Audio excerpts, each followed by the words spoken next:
holding the hands of my two young children. I rushed up the driveway of our Buckhead mansion breathless. I had just come from an attorney's office where I learned I inherited $68 million and a private island resort from the father I barely knew. I was ready to share the shock of my life with my husband Marcus. Instead, I found my suitcases thrown on the front porch. Standing over them were Marcus and his young assistant Serena holding divorce papers. She smirked at me and said to pack the rest of my bags because this house had no room for a leech. I simply smiled. When she snapped and asked what was so funny, I told her that she was standing on my property. Before I continue this story, let me know where you are watching from in the comments below. Hit the like button and subscribe if you have ever had to stand your ground against a toxic partner who underestimated your worth. You will want to hear exactly how I wiped that smirk off her face. The afternoon sun beat down on the leather steering wheel of my SUV as I drove through the winding, tree-lined streets of Atlanta. My 8-year-old son Leo and my 6-year-old daughter Mia were chattering in the back seat about their school day. I nodded and smiled at them through the rearview mirror, but my mind was spinning. At 34 years old, my life had just been entirely rewritten. I am a certified public accountant. I deal in predictable numbers, safe investments, and logical spreadsheets. But nothing could have prepared me for the meeting I just had with a high-powered estate attorney, my biological father, a man I had always believed was a deadbeat who abandoned my mother and me, had actually been a fiercely private real estate billionaire in the Bahamas. He had just passed away. The attorney slid a thick binder across his mahogany desk and informed me that my father had left his entire empire to me. $68 million in liquid assets and full ownership of Oasis Caribbean, one of the most exclusive private island resorts in the world. The attorney explained that my father had watched me from afar, proud of the woman I had become, and had set up fail-safes to protect me. I was grieving a man I never got the chance to truly know, while simultaneously reeling from the reality of this astronomical wealth. I could not wait to get home to Marcus. Marcus was 36, a highly successful investment director at a top-tier fund in Atlanta. We had built what looked like the perfect black elite life. We lived in a $2 million mansion in Buckhead. We attended the right charity galas. We played our parts perfectly. Or so I thought. When I pulled up to our gated driveway, the heavy iron gate swung open, revealing a scene that made my blood run completely cold. Sitting on the pristine white concrete of our expansive front porch were 3 designer suitcases. My suitcases. Standing next to them, leaning casually against the grand columns of our entryway, was Marcus. He was wearing his tailored navy suit, looking every bit the arrogant finance bro he was. But he was not alone. Clinging to his arm was Serena, his 28-year-old senior assistant. Serena had always been a thorn in my side. She was young, fiercely ambitious, and completely devoid of boundaries. She wore a tight red dress that was entirely inappropriate for a Tuesday afternoon, and she was looking at me with an expression of pure, unadulterated triumph. I put the car in park, my hands gripping the steering wheel so tightly my knuckles turned white. I took a deep breath, pasted a calm expression on my face, and turned to Leo and Mia. I told them to stay in the car and watch their tablets for a few minutes because Mommy needed to talk to Daddy about something important. I locked the doors with my key fob as I stepped out into the humid Georgia air. As I walked up the wide brick pathway, the details of the scene sharpened. Marcus was holding a manila folder. Serena was practically vibrating with excitement. Neither of them looked surprised to see me. In fact, they looked like predators waiting for a trap to spring. "What is going on here?" I asked, my voice remarkably steady. I stopped at the bottom of the porch steps, refusing to look at the suitcases. Marcus did not even have the decency to look ashamed. He tossed the manila folder onto the top of my suitcase. "Divorce papers, Nia. I filed them this morning. It is over." I stared at the folder, then up at his cold, hard face. "You filed for divorce and packed my bags while I was picking up our children from school." Serena let out a sharp, mocking laugh. "Let us be real, Nia. You do not do much else besides pick up the kids.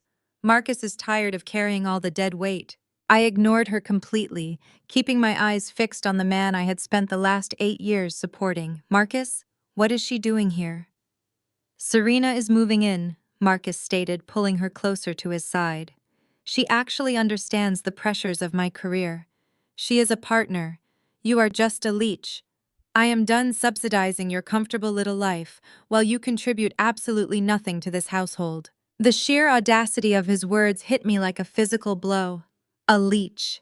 When we first met, I was a rising star at a top accounting firm. I had sacrificed my own career trajectory to stay home and raise Leo and Mia because Marcus insisted that a man of his stature needed a wife who managed the home front. I had given up partner track opportunities to review his investment portfolios late at night, catching his mathematical errors, and saving his firm from millions in losses. I did his taxes. I managed his public image, and now he had the nerve to call me a leech. My family was right about you from day one. Marcus continued, his voice dripping with condescension. You know my parents never wanted me to marry you. We come from a legacy of Morehouse men and Spelman women. We are Atlanta royalty. You came from a broken home with a father who vanished. You never fit into the country club lifestyle. You never understood what it takes to be at the top. I tried to elevate you, Nia, but you are just too small-minded. Serena stepped forward, crossing her arms over her chest. You should really be thanking Marcus, she sneered. He gave you 8 years of luxury you never could have afforded on your own. But playtime is over. Go back to whatever basic life you came from. This $2 million house has no room for a failure. I have already picked out the new furniture for the master bedroom. I looked at Serena, then at Marcus. They were so incredibly confident in their cruelty. They had planned this ambush perfectly, expecting me to break down, beg, and cry. They wanted a show. They wanted me to fall to my knees and plead for my marriage and my home. What about Leo and Mia? I asked, my voice dangerously quiet. Marcus waved his hand dismissively. You can take them to a hotel for the weekend, but my lawyers will be contacting you on Monday regarding custody. Let us face facts, Nia. You have no income. You have no savings. You have no career to speak of. No judge in the state of Georgia is going to give primary custody to an unemployed woman with no assets when the father is a director at a major investment fund. You will be lucky if you get every other weekend. That was it. The moment the last shred of my love for Marcus evaporated into the hot afternoon air. He was not just trying to discard me for a younger woman. He was trying to take my children and destroy me completely. He wanted to leave me destitute and alone, leveraging the very career sacrifices I had made for him against me in a court of law. The absolute arrogance of this man. He truly believed he held all the power. He believed his title, his family legacy, and his bank account made him untouchable. I looked down at the divorce papers resting on my suitcase. Then I looked at the massive, beautiful mansion behind them, the house Marcus proudly claimed as his ultimate status symbol. I reached into my designer handbag and pulled out my phone. I did not shed a single tear. I did not raise my voice. I simply unlocked my screen and pulled up the encrypted digital deed the estate attorney had transferred to me just an hour ago. It is funny you mention assets, Marcus, I said, taking a slow step up onto the porch. Because you have always been terrible at reading the fine print. What are you talking about? Marcus snapped, his brow furrowing in irritation. Just sign the papers, Nia. Do not make this harder than it has to be. When we moved into this house 5 years ago, I continued, my voice echoing clearly against the brick facade you bragged to all your friends that your firm secured it through a private corporate trust. You paid rent to a blind limited liability company because you thought it was a brilliant tax shelter. Your firm covered the housing allowance and you thought you were scamming the system. I stepped closer, holding my phone up so the bright screen was right in his line of sight. But you never bothered to dig into who actually owned that blind LLC, did you? You just signed the lease agreements I put in front of you. Because as we both know, you have always relied on me to handle the complicated financial details while you took all the credit. Marcus squinted at the screen. Serena leaned in, her smug expression faltering slightly as she tried to read the dense legal text. What is this garbage? Marcus demanded, though a hint of uncertainty crept into his voice. This garbage is the official property deed and the corporate ownership registry, I explained, savoring every single syllable. That blind LLC was set up and fully funded by my late father. The father you just mocked. The father who, as it turns out, was a billionaire real estate mogul. He bought this house in cash and set up the trust specifically to protect me in case you ever showed your true colors. Serena let out a nervous scoff. Marcus, she is lying. She is just trying to stall. I tapped the screen highlighting the transfer authorization from this morning. As of 10 a.m. today, upon my father us passing, the trust dissolved. 100% of the shares in the LLC transferred directly to me. I own this company, Marcus, which means I own this house. Fully. Free and clear. The color began to drain from Marcus Yu's face. His eyes darted from my phone to my face, searching for any sign of a bluff. He found none. You do not own this house, he stammered, his voice losing its authoritative boom. My firm pays the lease. Yes, your firm pays the lease to my company, I replied smoothly. And as the sole owner of this property, I am officially terminating your month-to-month tenancy effective immediately. You have breached the moral clauses of our unwritten agreement by bringing your mistress onto my porch. Serena stepped back, her red dress suddenly looking entirely ridiculous against the backdrop of her crumbling reality. Marcus, tell her she is crazy. Tell her to get out. Marcus could not speak. The financial executive was currently malfunctioning as his brain desperately tried to run the math and realized he was completely trapped. I looked down at my 3 suitcases. Then I looked at Serena. I suggest you take these bags and start filling them with Marcus's clothes, I said. Because you are not moving in today, Serena. You are both moving out. You cannot do this. Marcus finally exploded, his face twisting with rage. This is my home. I am a director. I will tie you up in court for years. I will bankrupt you. I laughed. It was a genuine, joyful sound that echoed across the manicured lawn. Bankrupt me? Marcus, I just inherited $68 million in liquid assets and an island resort in the Bahamas. You cannot even afford to buy Serena, that Porsche, without dipping into our children's U.S. college funds. Yes, I know about that too. I am a CPA, remember. You leave a very sloppy paper trail. Marcus stumbled back against the front door as if I had physically pushed him. The arrogant, untouchable Morehouse man was suddenly hyperventilating on his own porch. I checked the diamond watch on my wrist. It is currently 2:15 in the afternoon. I am going to take my children to get ice cream. You have exactly 60 minutes to pack whatever fits into your cars and vacate my property.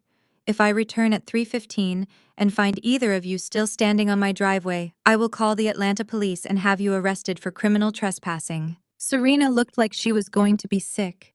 She grabbed Marcus's arm, her nails digging into his expensive suit. Marcus, do something. But there was nothing he could do.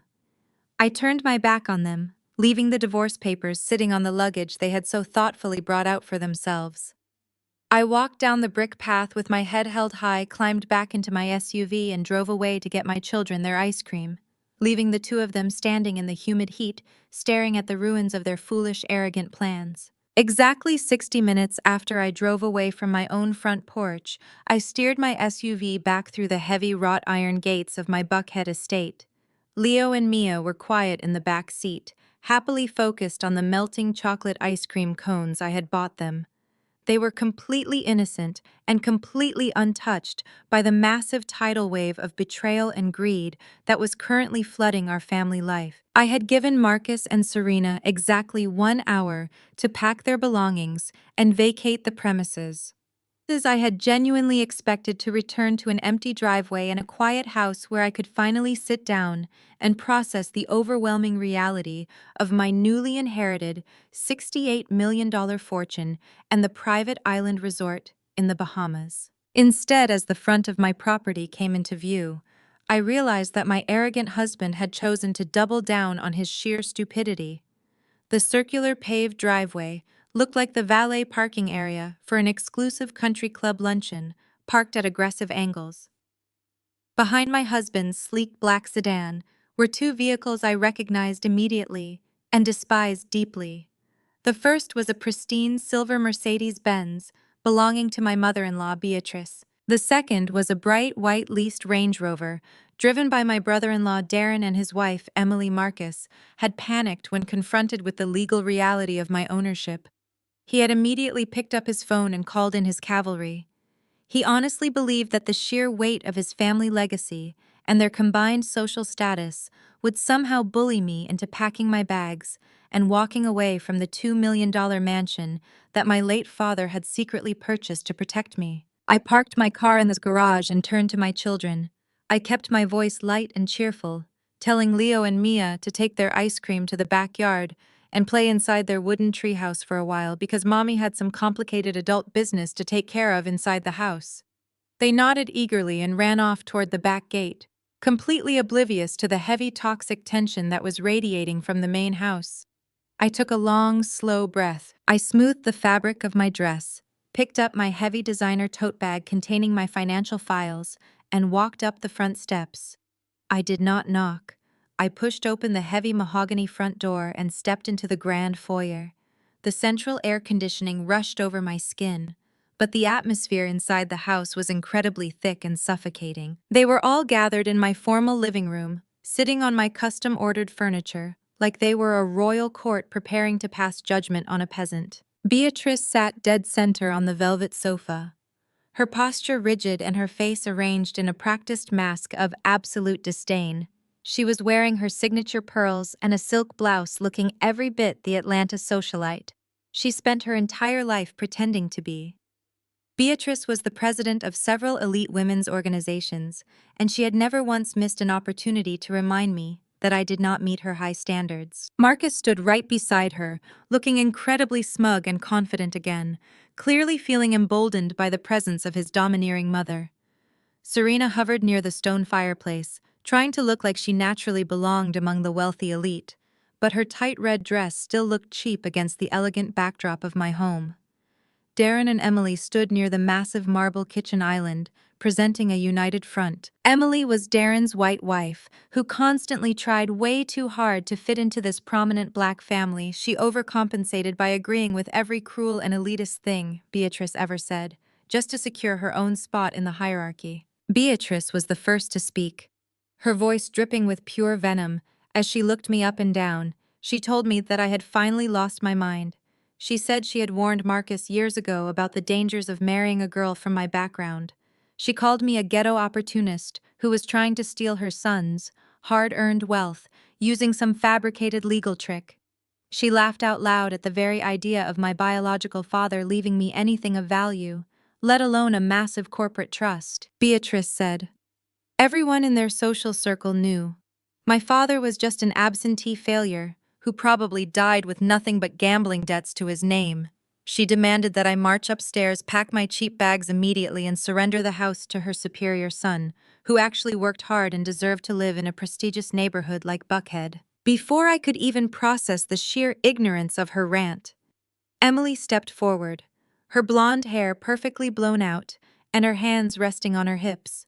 She looked at me with a fake sympathetic smile that made my stomach turn. Emily told me that I should just be a good sport and accept my defeat gracefully. She said that I never really fit into their elite country club lifestyle anyway. She reminded me about all the charity galas, the tennis matches, and the high society brunches where I always sat quietly in the corner, working on my laptop doing actual work instead of gossiping and day drinking with the other wives. Emily told me that Serena was a much better fit for Marcus and his corporate executive image. She smiled sweetly and said, I should just walk away before things got too messy and embarrassing for me, because I could never hope to win a legal battle against a family with their level of influence and power. I stood there in the center of the room, listening to their relentless insults, letting them dig their own graves with their boundless arrogance. I did not raise my voice. I did not shed a single tear. I did not even frown. I simply walked right past them to the massive marble kitchen island. I dropped my heavy tote bag onto the counter and unzipped the main compartment. The room fell dead silent as they watched my calm, deliberate movements. I pulled out 2 thick manila folders and slapped them down flat on the cool marble surface. I looked directly at Beatrice and told her that her definition of a superior son was severely flawed and completely detached from reality. I opened the first folder and pulled out a thick stack of bank statements. They were highlighted, tabbed, and cross-referenced with the meticulous precision that only a certified public accountant could achieve. I spread the financial documents across the kitchen island and invited all of them to take a much closer look. I looked right at Beatrice and told her that her perfect golden son did not just disrespect his marriage by bringing his young mistress onto my front porch. He also financed her luxury lifestyle, using the money meant to secure his own children's future. I pointed to the neon yellow highlighted transfer dates on the bank logs. I explained in excruciating detail how Marcus had systematically drained exactly $50,000 from Leo and Mia's dedicated college savings funds over the past 4 months. I slid a printed dealership receipt across the counter, showing the exact destination of that stolen money. It was the massive down payment for the bright red Porsche Panamera that Serena had been proudly driving to the corporate office to show off to her coworkers. Beatrice stared at the paper, her mouth falling slightly open as the reality of the numbers stared back at her. The room grew incredibly tense. Serena shifted uncomfortably on her heels, suddenly looking very interested in the hardwood floor. Marcus lunged forward, trying to snatch the papers away to hide his shame, but I slammed my hand down hard on the documents, holding them firmly in place. I looked into his panicked eyes and told him that stealing money from his own flesh and blood just to buy off a 28-year-old assistant was the most pathetic and desperate thing a man could possibly do. But I was not finished tearing down their house of cards before Marcus could even formulate a weak lie to defend his actions. I opened the second manila folder. I looked over at Emily, whose fake sympathetic smile had completely vanished from her pale face. Emily had been so incredibly quick to judge my lifestyle and my background, so I decided it was the perfect time to judge hers. I pulled out another massive stack of wire transfer records, mortgage statements, and credit card bills. I tossed them onto the counter right in front of her. Emily gasped and took a terrified step back, shielding her face as if the papers might burn her. I looked back at Beatrice and told her that she should probably check on the actual financial health of her other superior son before she handed out any more lectures about wealth management. I revealed to the entire room that Darren and Emily were drowning in over $80,000 of high-interest credit card debt. I pointed to the monthly wire transfers showing that Marcus had been secretly sending them $5,000 a month from our joint accounts, just so they could make the minimum payments on their leased white Range Rover and keep their exclusive country club membership active. I exposed the hilarious fact that Emily's designer handbags, the ones she constantly flaunted at family dinners, were bought on credit cards that were currently sitting in aggressive collections. I laid out the documents proving that Darren and Emily had remortgaged their suburban house twice in the last 3 years just to keep up false appearances and pretend they belonged in the Buckhead elite. Darren turned bright red, looking absolutely sick to his stomach, and refused to make eye contact with his mother. Emily started crying, genuine tears of profound humiliation, as her completely fake wealth was laid bare for her mother-in-law to see. Beatrice looked like she was going to faint right there on my sofa. The pristine, flawless image of her elite Atlanta family was shattering into a million pieces right in front of her eyes. Her sons were not the financial titans and responsible patriarchs she bragged about at her weekly church meetings. They were complete frauds living on stolen college funds and desperate monthly handouts. I looked at the 5 of them standing in my kitchen, looking completely destroyed by the exposure of their own toxic secrets. I reminded them that as a licensed CPA, I had managed all of their taxes and family financial planning for years, while they mocked my career choice. I knew every single dirty secret, every hidden offshore account, every bounced check, and every unpaid utility bill. I looked right at Emily and told her that she was absolutely right about one thing. I never did fit into their high society lifestyle because I actually paid for my own things in cash instead of pretending to be rich on borrowed money and fraudulent loans. The silence in the room was heavy and suffocating. Beatrice slowly sank back onto the velvet sofa, unable to process the absolute disgrace of her 2 golden boys. Darren grabbed Emily's arm. His face twisted in shame and muttered that they needed to leave immediately. He practically dragged his sobbing wife out the front door without saying another word to his mother or his brother. Serena backed away from the kitchen island, her eyes darting nervously around the room. She was finally realizing that the wealthy, influential executive she thought she had secured for herself was actually bleeding money to support his bankrupt brother and stealing from his young children just to impress her. The illusion of her sugar daddy was rapidly evaporating. Marcus was breathing heavily. His fists clenched so tightly at his sides that his knuckles were white. The overwhelming humiliation of being exposed as a thief and a fraud in front of his controlling mother and his greedy mistress broke something fundamental inside his brain. He lunged forward, slamming both of his hands onto the marble kitchen island. His face was twisted with pure, unfiltered rage. He leaned in close to me, his eyes dark and furious, trying to use his physical size to intimidate me, the way he always did when he lost an argument. Marcus snarled at me, his voice trembling with anger, telling me that I was going to pay dearly for humiliating his family.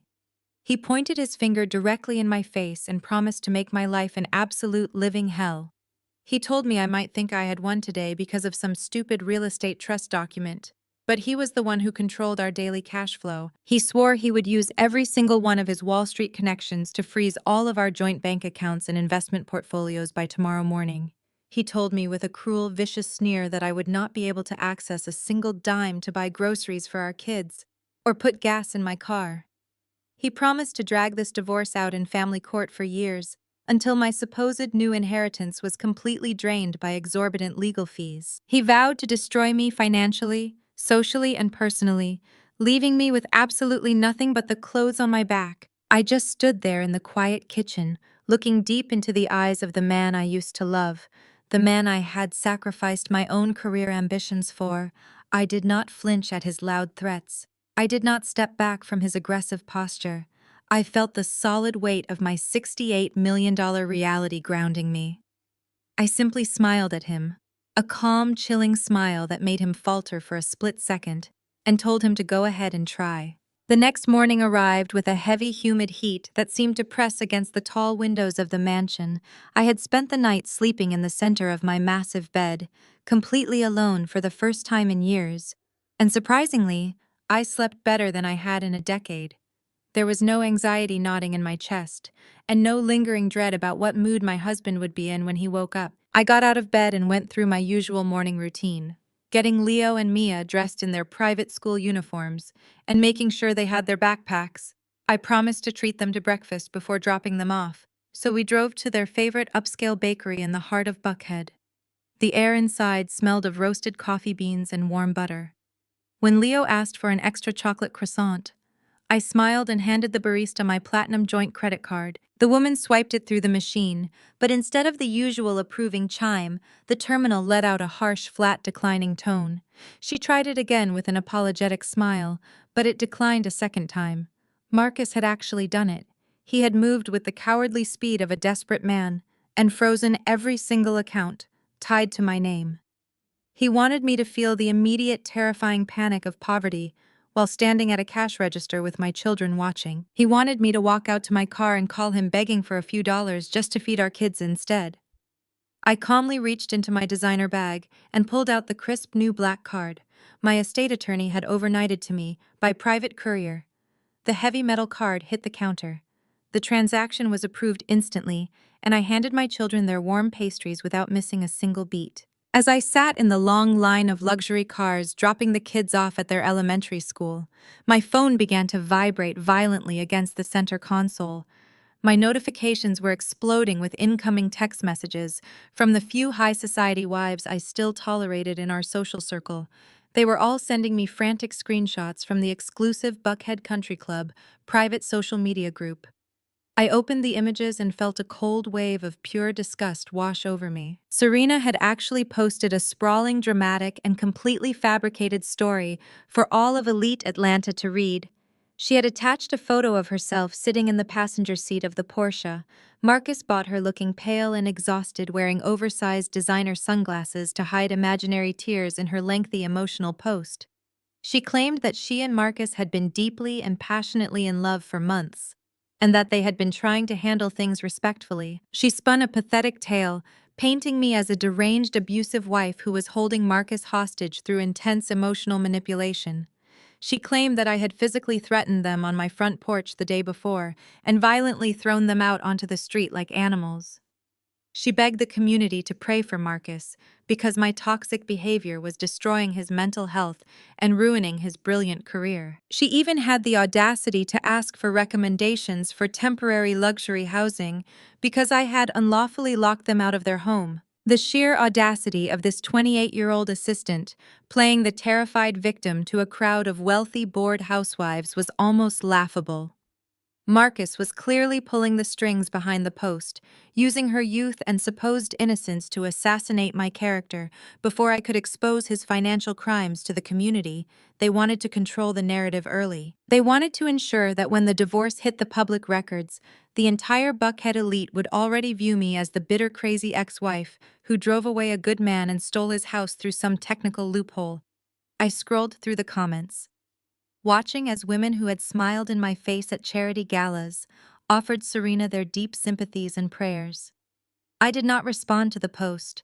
I did not defend myself in the comments or post my own side of the story to set the record straight. Silence is often the most terrifying and powerful response you can give to people who are desperately starving for your reaction. Instead of fighting a useless war on the internet, I drove my SUV straight downtown to the towering glass skyscraper that housed my late father's estate attorneys. I sat in the plush leather chair of their top-floor executive boardroom, sipping sparkling water, as the senior partner walked me through the breathtaking reality of my new existence. He slid heavily bound portfolios across the polished wood table, detailing the exact nature of the $68 million in liquid assets that now sat securely in high-yield trusts, solely under my name. He showed me the immaculate tax structures my father had set up to ensure the wealth transferred smoothly and without heavy penalties.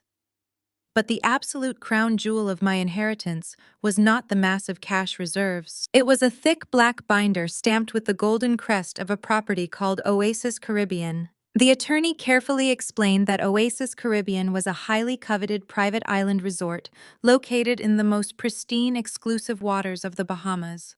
My father had spent the last decade quietly developing it into a completely secluded sanctuary for the ultra-wealthy. It boasted private overwater villas, a world-class deep-water marina, and exclusive high-end amenities that drew billionaires, tech moguls, and celebrities from across the globe. The property generated tens of millions in pure profit every single year, and the corporate structure meant it was entirely mine. I ran my fingers over the glossy high-definition photographs of the white sand beaches and the crystal-clear turquoise water. I looked at the financial ledgers, showing profit margins that would make a Wall Street veteran weep. I was no longer just a comfortably wealthy widow or a suburban housewife, reliant on her husband's mood swings. I was a titan. I possessed the kind of staggering generational wealth that Marcus and his arrogant mother had spent their entire lives pretending to have. Armed with this overwhelming financial power, I left the estate attorney's office and made my second vital stop of the day. I did not hire a regular family lawyer to handle my divorce. I hired the most ruthless, expensive, and deeply feared family law firm in the entire state of Georgia, a firm that exclusively specialized in dismantling high-net-worth individuals who tried to hide their assets during divorce proceedings. I sat across from a shark of an attorney named Evelyn and handed her the encrypted flash drive I had carefully curated over the last few years because I was a brilliant CPA and the dutiful, loyal wife who had managed every single aspect of Marcus and his family's taxes. I knew exactly where all the bodies were buried. I gave Evelyn the exact routing numbers, shell company names, and offshore account details that Marcus thought he had so cleverly hidden from both me and the Internal Revenue Service. Marcus had been slowly siphoning money from his investment firm clients, inflating his expense reports, and hiding his illicit untaxed bonuses in unlisted Cayman Island accounts to avoid taxation and to keep the money strictly away from our marital assets. He thought I was just a simple housewife who blindly filed whatever forms he put in front of me. He never realized I was tracking every single penny, tracing the digital footprints he sloppily left behind. Within hours, Evelyn's elite legal team filed a brutal emergency injunction with the state court, citing extreme financial abuse, immediate risk of asset dissipation, and overwhelming evidence of hidden funds.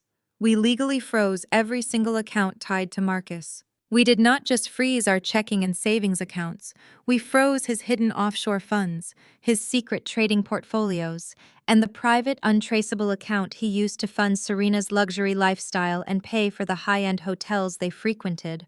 We filed motions to notify his banking institutions of potential fraud, locking his credit completely. He had tried to choke me out financially by turning off my credit cards at a bakery, but I had just dropped a nuclear legal bomb on his entire financial existence. The beauty of the injunction was that it would take days for his lawyers to even untangle what had happened, and weeks to petition the court to release any funds for his basic living expenses. He was completely financially paralyzed. I was sitting in my quiet, luxurious living room later that evening, listening to the soft hum of the air conditioning and sipping a glass of expensive red wine, when my phone suddenly lit up with a text message from Marcus. He had not yet tried to use his cards for dinner, so he had not yet realized that his entire financial existence had just been legally obliterated by the courts. He was still riding the delusional high of his own perceived power. His message was an entire paragraph long and dripping with the arrogant venom I had come to expect from him. He boasted that he had just secured the lead director position on a massive $20 million corporate acquisition deal for his investment fund. He bragged that next week he would be flying down with his executive team to close the purchase of a legendary, highly sought-after Caribbean resort. He told me that the commission from this single massive deal would instantly elevate him to senior partner at his firm, making him completely untouchable in the corporate world. He typed out a cruel promise that once he had that senior partner title and the massive multi-million-dollar bonus check in his hands, he was going to use his newly acquired wealth and power to completely obliterate me in family court. He swore he would hire the best lawyers in the country to strip my custody rights and leave me begging on the streets of Atlanta while he and Serena lived like royalty. I read the text message twice, letting the absolute poetic justice of the universe wash over me in a wave of profound satisfaction. Marcus was so blinded by his own towering ego and his desperate need to feel superior that he had completely failed to do his due diligence on the very deal that was supposed to make his career. He had no idea that the massive legendary resort he was desperately trying to acquire next week was Oasis Caribbean. He was literally preparing the biggest financial pitch of his entire professional life to buy an island that belonged entirely to the wife he had just called a leech. I set my phone face down on the marble coffee table and smiled into the quiet room, knowing exactly what I was going to wear to that boardroom meeting. The Heritage Country Club had always been the ultimate symbol of status for the black elite of Atlanta, Georgia for decades. Its towering white pillars and sprawling manicured golf courses represented the pinnacle of success for families who wanted to prove they had finally arrived.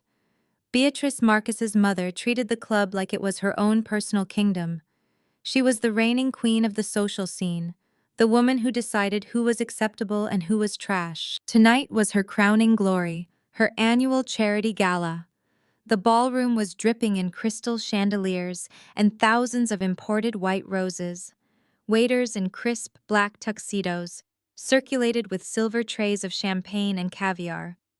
It was the social event of the season, and Beatrice was using it to publicly cement her narrative and parade her new future daughter-in-law in front of the entire Buckhead elite. Marcus had not yet grasped the total destruction of his financial world because Beatrice had prepaid for this entire lavish event months in advance. He was still living in the delusion that his frozen accounts were just a temporary glitch, a minor inconvenience he could fix on Monday morning. He stood near the grand ice sculpture, wearing a velvet dinner jacket, looking every bit the arrogant finance director he pretended to be. But the real star of the toxic show was Beatrice and her new pet, Serena. Beatrice was walking Serena around the ballroom, linking arms with the 28-year-old Mistress, and introducing her to all the powerful judges, doctors, and corporate executives in the room. Serena was wearing a glittering gold gown that clung tightly to her body, a dress undoubtedly paid for by the college funds Marcus had stolen from my children. Beatrice was speaking loudly, making sure her voice carried over the soft jazz playing in the background. She told everyone who would listen that Marcus had finally upgraded. She spun a tragic tale about how I had lost my mind, how I was violently keeping Marcus from his home, and how Serena had been his saving grace through my supposed mental breakdown. Beatrice had even taken the extra step of walking down to the front entrance before the gala began to give strict instructions to the head of security. She handed him a printed photograph of my face and told him that I was a hostile, estranged wife who was absolutely banned from the premises. She told the guards that if I dared to show my face at the Heritage Country Club, they were to immediately physically remove me and call the police. She wanted me to feel small, locked out and completely erased from the high society world I had spent 8 years helping her son navigate. She honestly believed she held all the power in the city of Atlanta. She had no idea that I was currently sitting in the back of a chauffeured black Maybach, gliding smoothly down the oak-lined driveway toward the club entrance. I was not the exhausted, overwhelmed suburban mother they were used to tearing down. I had spent the entire afternoon preparing for this exact moment, tapping into the breathtaking resources my billionaire father had left me. I was wearing a custom emerald green silk gown that swept the floor, a piece that had been flown in privately just hours earlier. My hair was styled in an immaculate, elegant updo that exposed my neck and shoulders. But the true weapon in my arsenal was the jewelry resting against my collarbone, was a heavy, brilliant necklace of flawless teardrop emeralds surrounded by pristine white diamonds. It was a priceless family heirloom from my father's estate, secured from a private vault in the Bahamas. The jewels caught the ambient light from the street lamps and seemed to glow with a terrifying radioactive power. I looked like royalty. I felt like an executioner. When my Maybach pulled up to the grand entrance, the valet attendants immediately scrambled to open the heavy doors.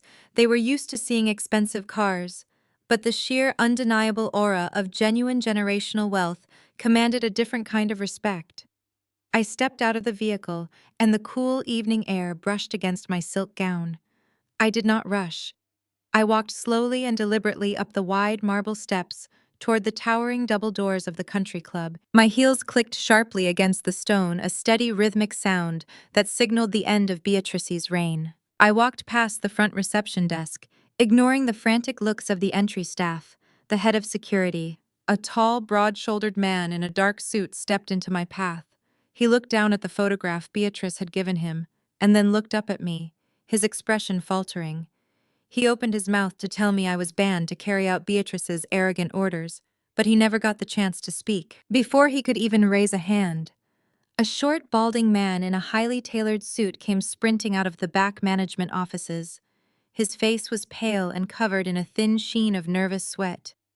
It was Mr. Sterling, the general manager of the Heritage Country Club, a man who had spent the last 5 years treating me with thinly veiled condescension because Beatrice had always told him I was just a poor girl from a broken home. Mr. Sterling shoved the head of security entirely out of the way, his hands trembling slightly as he stood before me. He did not ask me to leave. He did not tell me I was banned. Instead, Mr. Sterling bent forward at the waist and offered me a deep, respectful bow right in the middle of the grand foyer. He looked up at me with wide, terrified eyes and welcomed me to the club, his voice shaking with absolute deference. He asked if the lighting was to my satisfaction and if there was anything he could personally do to make my evening more comfortable. The security guards stared at their boss in complete bewilderment, completely paralyzed by the sudden massive shift in authority. I offered Mr. Sterling a cold, tight smile and told him I would be taking a walk through the main ballroom. I pushed open the heavy oak doors and stepped into the dazzling light of the charity gala. The moment I entered the room, the atmosphere began to shift. It started near the door as guests turned to look at the woman draped in million-dollar emeralds. Conversations died in people's throats. Women in designer dresses stared openly at my custom gown, their eyes tracking the unbelievable jewels resting on my chest. The whispers started instantly spreading across the room like a sudden drop in barometric pressure. The crowd naturally parted for me, creating a wide-open path right down the center of the ballroom as I walked slowly toward the grand ice sculpture. Beatrice was standing near the front of the room, holding a crystal flute of champagne, laughing loudly at something a local judge had just said. Serena was clinging to Marcus's arm, looking incredibly smug. The sudden, unnatural silence in the room finally caught Beatrice's attention. She turned around, her smile freezing on her face as she saw me walking calmly down the center of her perfect gala. The champagne glass in her hand trembled, spilling a few drops of expensive liquor onto the polished wooden floor. Beatrice's face contorted into a mask of pure, unfiltered rage. The veins in her neck bulged as she lost all sense of her carefully curated high society decorum. She pointed a shaking finger at me and screamed at the top of her lungs, demanding to know how I had gotten inside. She shrieked for security, her voice echoing harshly off the vaulted ceilings, ruining the elegant ambiance of her own party. She yelled that I was trespassing trash and ordered the guards to physically drag me out into the street where I belonged. Serena stood behind her, trying to look intimidating, folding her arms and smirking clearly, believing that I was about to be deeply and publicly humiliated in front of the entire Atlanta elite. The security guards had rushed into the ballroom behind me, but they did not touch me. They stood completely still, looking nervously at Mr. Sterling, the general manager who was jogging to catch up with me. Beatrice saw the manager and directed her furious wrath at him. She demanded to know why he was not throwing me out. She reminded him that she was the chairwoman of the gala and that she paid his salary through her extensive membership fees. She screamed that I was a psychotic estranged wife who was ruining her perfect evening and threatening her family. Mr. Sterling looked at Beatrice and then looked at me, swallowing hard. He pulled a crisp, white linen handkerchief from his pocket and dabbed at his sweating forehead. He looked Beatrice dead in the eyes and told her that he absolutely could not ask me to leave the premises under any circumstances. Beatrice was completely taken aback, her mouth hanging open as she demanded to know why the manager of her favorite club was blatantly defying her direct orders. I stopped walking, standing just a few feet away from my horrified mother-in-law, my arrogant ex-husband and his foolish mistress. The entire ballroom was dead silent, hanging on every single word of this confrontation. I looked at Beatrice and kept my voice perfectly level, calm, and terrifyingly clear. I told her that Mr. Sterling could not kick me out, because I did not just come to attend the gala tonight. I told her that I came to inspect my new property. Beatrice blinked in rapid confusion, her brain failing to process the words. Marcus stepped forward, trying to puff out his chest, demanding to know what kind of delusional lies I was spinning. Now he told the crowd to ignore me, claiming I was having a mental breakdown over the divorce. I did not look at Marcus. I kept my eyes locked directly on Beatrice. I told her that for all her bragging about being Atlanta royalty, she was remarkably blind to the financial realities of her own favorite playground. I explained to the silent, crowded room that the prestigious Heritage Country Club had been secretly drowning in massive commercial debt for the last 7 years. Their membership numbers had been steadily declining, and the management had taken out exorbitant predatory loans just to keep the lights on and the golf courses green. They were literally weeks away from filing for bankruptcy and shutting their doors forever. I raised my chin, the emeralds catching the light of the chandeliers. I told Beatrice that because I was a certified public accountant who actually understood how real wealth worked, I had instructed my legal team to look into the club's financial distress earlier this afternoon, using the massive liquid cash reserves from my newly acquired $68 million inheritance. I had swept in and purchased the entirety of the country club's outstanding commercial debt from their creditors. I paid for it in a single lump sum wire transfer just hours ago. I looked at the manager, who nodded his head in terrified confirmation. I turned back to Beatrice and delivered the crushing blow. I told her that by holding all of their debt, I was now the absolute majority stakeholder and the primary legal owner of the Heritage Country Club. I did not just crash her party. I owned the building she was standing in, the floor beneath her feet and the glass in her hand. The collective gasp from the wealthy guests echoed through the massive room. Beatrice's face turned the color of ash. The grand illusion of her power was evaporating into thin air. She was no longer the queen of the Buckhead elite.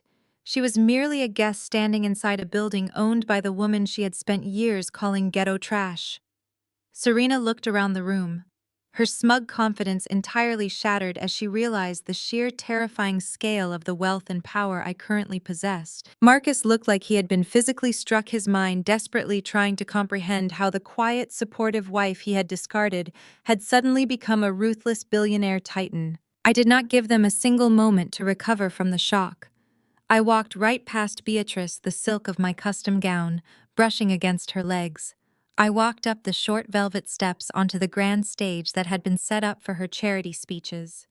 I stepped up to the polished wooden podium and took the heavy silver microphone from its stand.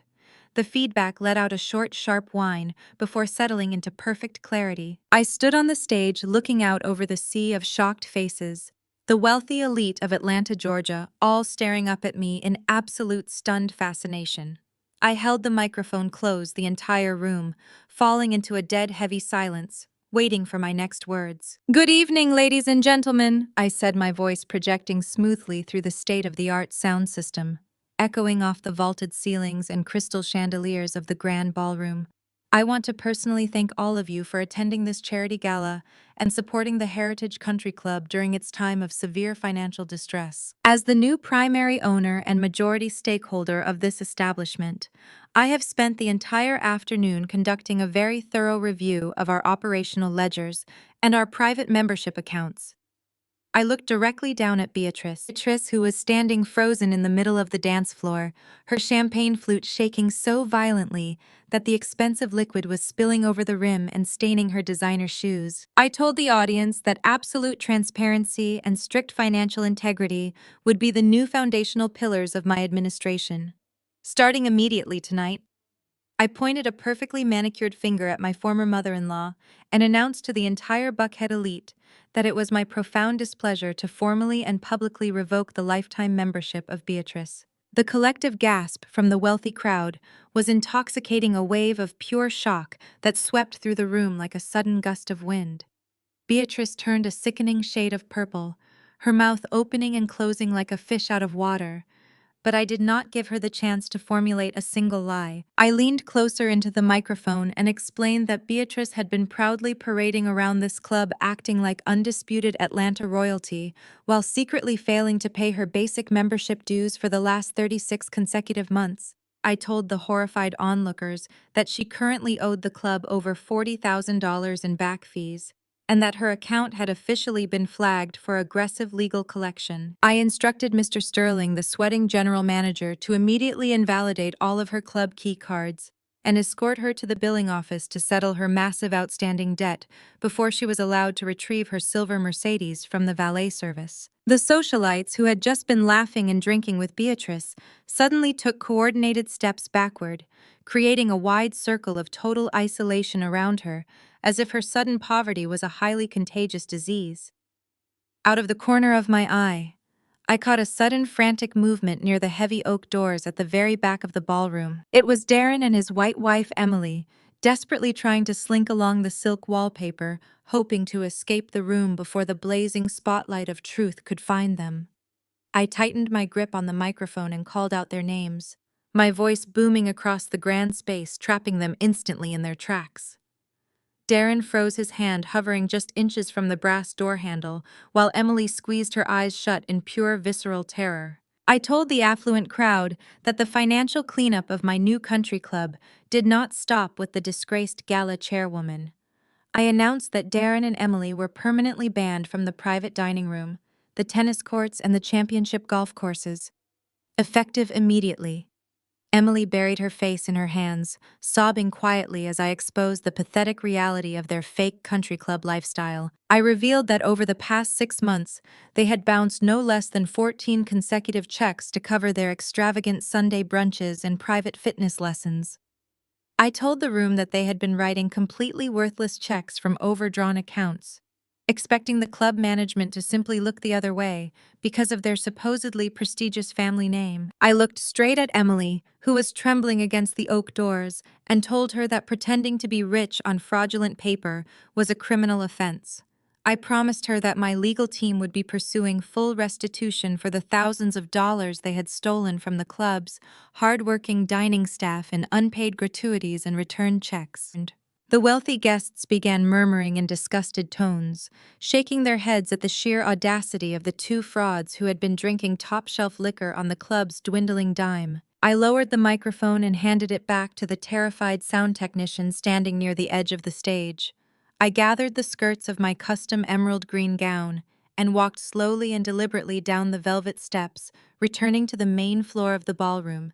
The crowd parted for me once again, giving me a wide, unobstructed path directly toward the woman who had proudly stood on my front porch yesterday and demanded I pack my bags. Serena was glued to the floor, her cheap gold dress clinging to her rigid body, her eyes darting frantically, looking for an escape route that simply did not exist. Marcus tried to step in front of her to shield her from my approach, trying to salvage some shred of his broken masculine pride. But I did not even acknowledge his presence. I walked right around him and stopped inches away from his trembling 28-year-old mistress. I reached into the side pocket of my heavy designer tote bag that Mr. Sterling had carefully carried in behind me and pulled out a thick, heavy manila folder. I did not shout. I did not raise my voice. I simply dropped the heavy folder directly onto Serena's chest, forcing her to catch it against her body, or let it fall. I looked deep into her panicked eyes and told her that she was not the bright, ambitious corporate partner she was pretending to be. I told her that because I had employed the most ruthless and expensive private investigators in the state of Georgia, I now knew exactly how she made her actual living. I raised my voice just enough for the surrounding circle of wealthy corporate executives and their wives to hear every single devastating word. I explained that the folder in her hands contained certified copies of sealed court records from 2 different states' documents, proving beyond a shadow of a doubt that Serena was a professional serial homewrecker who specifically targeted wealthy married executives to extort them for massive financial settlements. I revealed that she had previously been sued for extortion by a banking CEO in Chicago and a prominent real estate developer in Miami. She intentionally infiltrated their companies, seduced them, gathered compromising corporate information, and then threatened to destroy their families and careers unless they paid her hundreds of thousands of dollars in hush money. I looked at Marcus, who was staring at Serena with an expression of complete blind horror as the reality of her long con finally dawned on his arrogant brain. I told Serena that her pathetic little scheme to drain my husband of his stolen wealth was officially over, and that the Georgia State Police had already been forwarded a copy of that exact same folder regarding her ongoing extortion tactics. Serena's hands were shaking so violently that the manila folder slipped from her grasp and hit the polished wooden floor, scattering the damning legal documents and the undeniable court transcripts across the ground for the entire Buckhead elite to see. Women in diamond necklaces openly gasped, covering their mouths as they read the highlighted extortion figures printed on the scattered pages. Men who had been admiring Serena's tight gold dress just minutes earlier, with pure, unadulterated revulsion, stepping away from her as if she were a venomous snake. Serena looked desperately at Marcus, pleading with him to defend her, begging him to tell the crowd that it was all a lie. But Marcus just stood there, completely paralyzed by the sheer magnitude of the public humiliation. He had thrown away his 8-year marriage, his beautiful children, and his financial security for a woman who was actively planning to blackmail him the moment he received his next promotion. The absolute silence of his realization was the sweetest music I had ever heard. The situation in the ballroom had reached a critical mass of pure, concentrated scandal. Beatrice, who had been forced to watch her entire family legacy be systematically butchered and humiliated in front of the most powerful people in Atlanta, suddenly realized there was absolutely no way to talk her way out of this total catastrophe. Her unpaid bills, her son's bounced checks, her other son's extortionist mistress. It was a total social annihilation from which she could never recover. Deciding that playing the victim was her only remaining strategy, she clutched her pearl necklace, let out a dramatic, loud gasp, and intentionally collapsed onto the floor in a completely fabricated fainting spell. She lay on the polished wood, expecting a rush of concerned doctors and worried socialites to swarm her and carry her away from the embarrassment to offer her comfort and sympathy. But nobody moved. The elite crowd just stared down at her limp body with expressions of mild annoyance and deep pity. Nobody called for a doctor. Nobody rushed to offer her a glass of water. They just watched the fallen queen of Buckhead lying in her own metaphorical filth. Mr. Sterling, the general manager, sighed heavily, rubbing his temples before signaling for 2 security guards to come over. He instructed them to carry the supposedly unconscious woman out the back service exit near the kitchens to avoid dirtying the main lobby and upsetting the paying guests. Beatrice's eyelids fluttered angrily as the guards hoisted her up, but she maintained her fake faint too, stubborn to admit defeat, even as she was hauled out through the service doors like a sack of spoiled produce. Marcus could no longer contain the violently boiling rage inside his chest. His mother was being hauled out like garbage. His mistress was exposed as a common criminal. His brother had fled in disgrace, and his entire social standing was reduced to a bad joke. In a single evening, he lunged toward me, closing the distance until he was towering over me, his chest heaving, his face slick with nervous sweat and twisted into a mask of pure, desperate fury. He did not care who was watching anymore. He did not care about the high society etiquette he had preached to me for years. He leaned down, his face inches from mine, and hissed through clenched teeth, his breath smelling like stale champagne and pure unchecked desperation. He told me that my little theatrical stunt tonight meant absolutely nothing in the grand scheme of his life. He swore that I could have this failing country club and my petty little revenge, but it would not stop him from taking everything else I loved. He angrily reminded me that tomorrow morning he was stepping into the most important boardroom meeting of his entire existence. He practically spit the words at me, boasting that he was going to close the $20 million acquisition of the legendary Caribbean resort and definitively secure his position as a senior partner at his massive investment firm. He looked into my eyes with a wild, frantic delusion and swore on his own life that the moment that massive bonus check cleared his account, he was going to hire an army of vicious, relentless attorneys to strip my children away from me and burn my newfound inheritance to the absolute ground. He hissed that tomorrow he would be a king in the corporate world, and he would make me pay in blood for embarrassing his family tonight. He promised that he would use his new power and his millions in commission to ensure I spent the rest of my life crawling in the dirt, begging him for mercy. I stood perfectly still, allowing him to vent his pathetic delusional rage, while the wealthy elite of Atlanta watched him unravel like a complete madman. I did not step back. I did not blink. I just looked up at him with a serene, almost pitying smile. He was clinging so desperately to the illusion of his corporate power, entirely unaware that the very foundation of his career was resting in the palm of my hand. The island resort. He was banking his entire future on the legendary property he was going to pitch for tomorrow morning, was the exact same property my late father had left me. He was literally threatening to use the money he hoped to make from my island to destroy my life. The delicious, overwhelming irony of it almost made me laugh out loud. Right there in the middle of the silent ballroom, I looked deep into his bloodshot, furious eyes and kept my voice soft, calm, and lethally composed. I told him that I was genuinely looking forward to hearing all about his big corporate pitch tomorrow.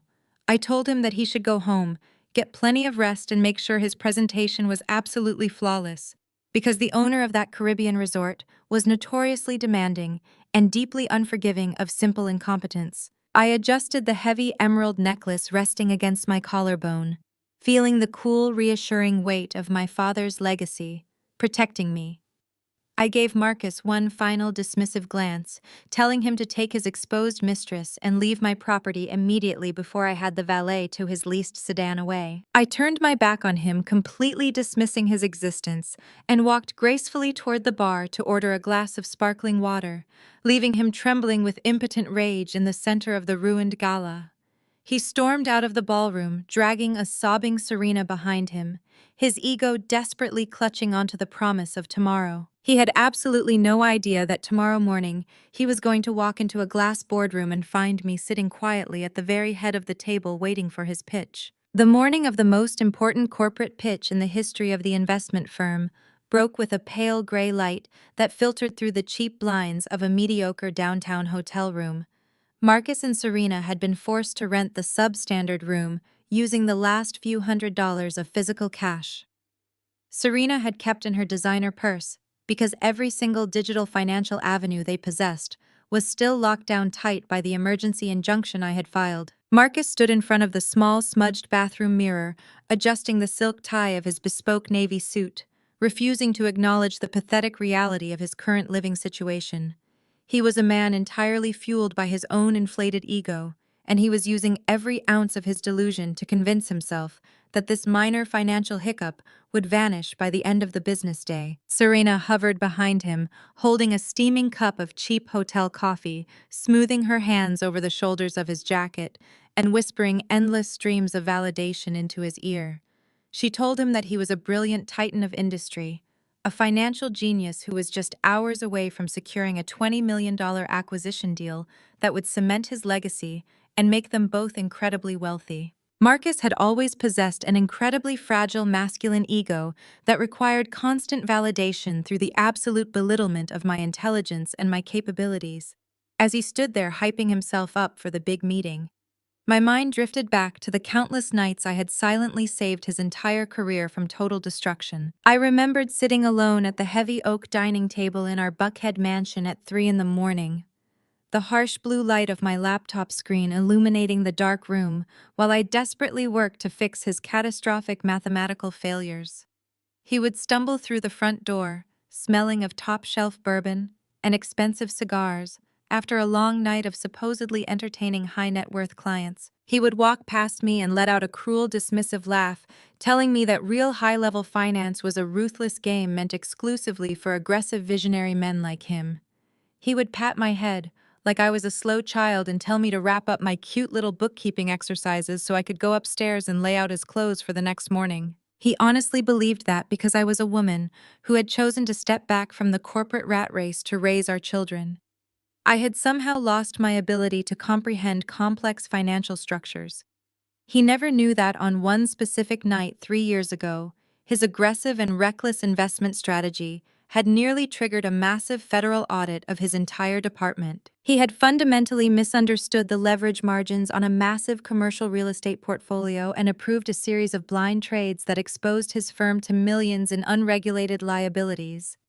I had found the massive discrepancy while quietly reviewing his files, hoping to help him organize his quarterly risk reviews. I stayed awake for 48 consecutive hours, rewriting his entire risk assessment, restructuring the faulty trades, and filing the quiet corporate amendments needed to keep the Internal Revenue Service from noticing his monumental stupidity. When he received a massive six-figure bonus for that specific quarter, he bought himself a vintage Rolex and told his mother that his brilliant financial mind was simply operating on a level I could never possibly understand. He took all the glory for the exact safety net I had painstakingly woven to keep him out of federal prison. He looked at my accounting degree as a cute little hobby, completely blind to the fact that I was the invisible architect holding up the crumbling walls of his professional existence. While Marcus was busy pacing the floor of his cheap hotel room, practicing his arrogant opening lines for the Caribbean resort acquisition, I was sitting comfortably in the plush leather chair of the chief executive officer's private office on the top floor of his investment firm. The CEO was a strict, highly principled older man named Richard, who had built the firm from the ground up and despised corporate corruption above all else. Richard had been absolutely ecstatic all week because the famously elusive and entirely anonymous owner of the Oasis Caribbean Resort had finally agreed to hear their acquisition pitch in person right here in Atlanta. Marcus had been loudly taking all the credit for securing the meeting, boasting to his colleagues that his sheer charisma and relentless networking had finally lured the mysterious billionaire out of the shadows and to the negotiating table. He had absolutely no idea that the meeting was scheduled simply because I had sent a single private email to the acquisitions department using my official corporate letterhead. The night before the big pitch, I had scheduled a private off-the-books meeting with Richard, the CEO. I arrived at his office accompanied by my elite Bahamian legal team, who had flown in on a private jet just to facilitate the execution of this trap. I sat across the heavy mahogany desk from the man who signed my ex-husband's paychecks and handed him a pristine leather-bound portfolio. I did not just reveal my identity as the new sole chairperson and owner of the Oasis Caribbean Resort, I revealed the absolute rotting decay at the very core of his company. I provided Richard with irrefutable, legally verified proof that his Golden Boy investment director had been actively embezzling client funds and engaging in blatant insider trading. For the last 3 years, I showed the CEO the exact hidden routing numbers and offshore dummy corporations Marcus had created to siphon money directly out of the firm's primary liquidity pools. I placed the receipts for Serena's luxury apartments, her designer bags, and her red Porsche right next to the stolen corporate funds, proving that Marcus was using company money to finance his pathetic midlife crisis and string along his ambitious little mistress Richard. The CEO was a man who rarely lost his composure, but as he turned the pages of the portfolio, his face drained of all color and his hands began to shake with pure, unadulterated fury. He realized in real time that Marcus was not just a cheating, arrogant husband.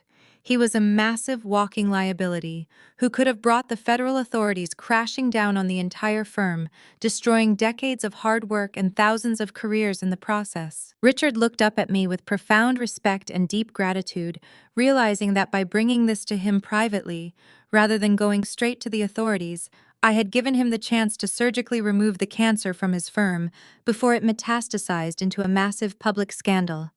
He asked me exactly how I wanted to handle the termination, and I told him that I wanted to do it precisely as planned, in the glass boardroom in front of the entire executive board. I wanted Marcus to walk into that room, believing he was about to conquer the world, so that his fall from grace would be absolute and completely shattering. Richard agreed instantly, his eyes hardening with cold corporate resolve, promising me that the stage would be set exactly to my specifications. The morning hours ticked by, slowly building a thick, suffocating tension that seemed to settle over the entire corporate headquarters. Marcus and Serena arrived at the towering glass building, stepping out of a standard rideshare vehicle because their luxury cars were parked at the mansion they could no longer access. They walked through the polished marble lobby with an air of supreme, untouchable confidence. Marcus was practically vibrating with arrogant energy, slapping his junior colleagues on the back and loudly predicting that today was the day he officially became a senior partner. Serena walked a few steps behind him, holding the presentation materials in a sleek leather binder.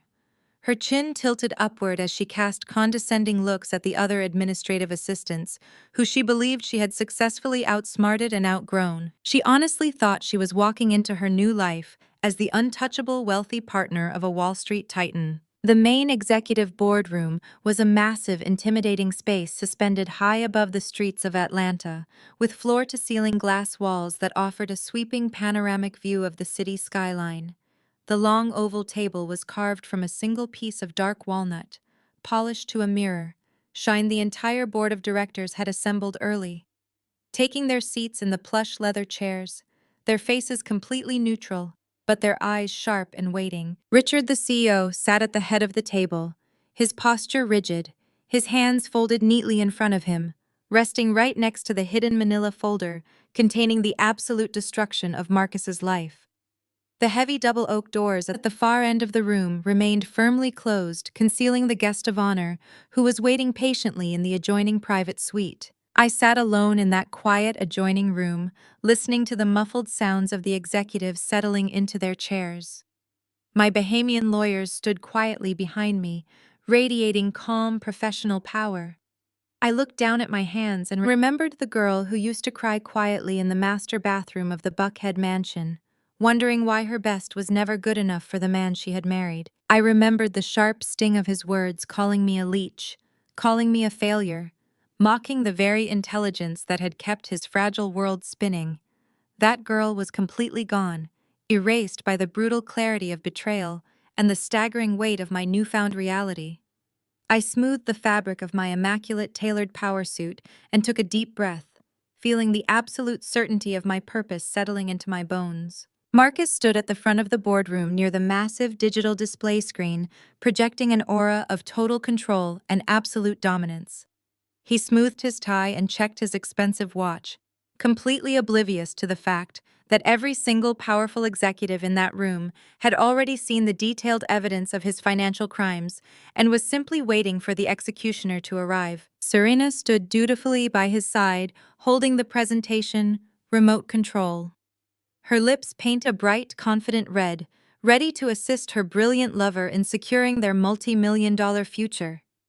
They exchanged a quick, smug look of shared victory, completely convinced that they had outsmarted the system, outplayed the dutiful wife, and conquered the elite corporate world. Richard, the CEO, slowly stood up from his chair at the head of the table, the movement silencing the low murmur of the gathered executives.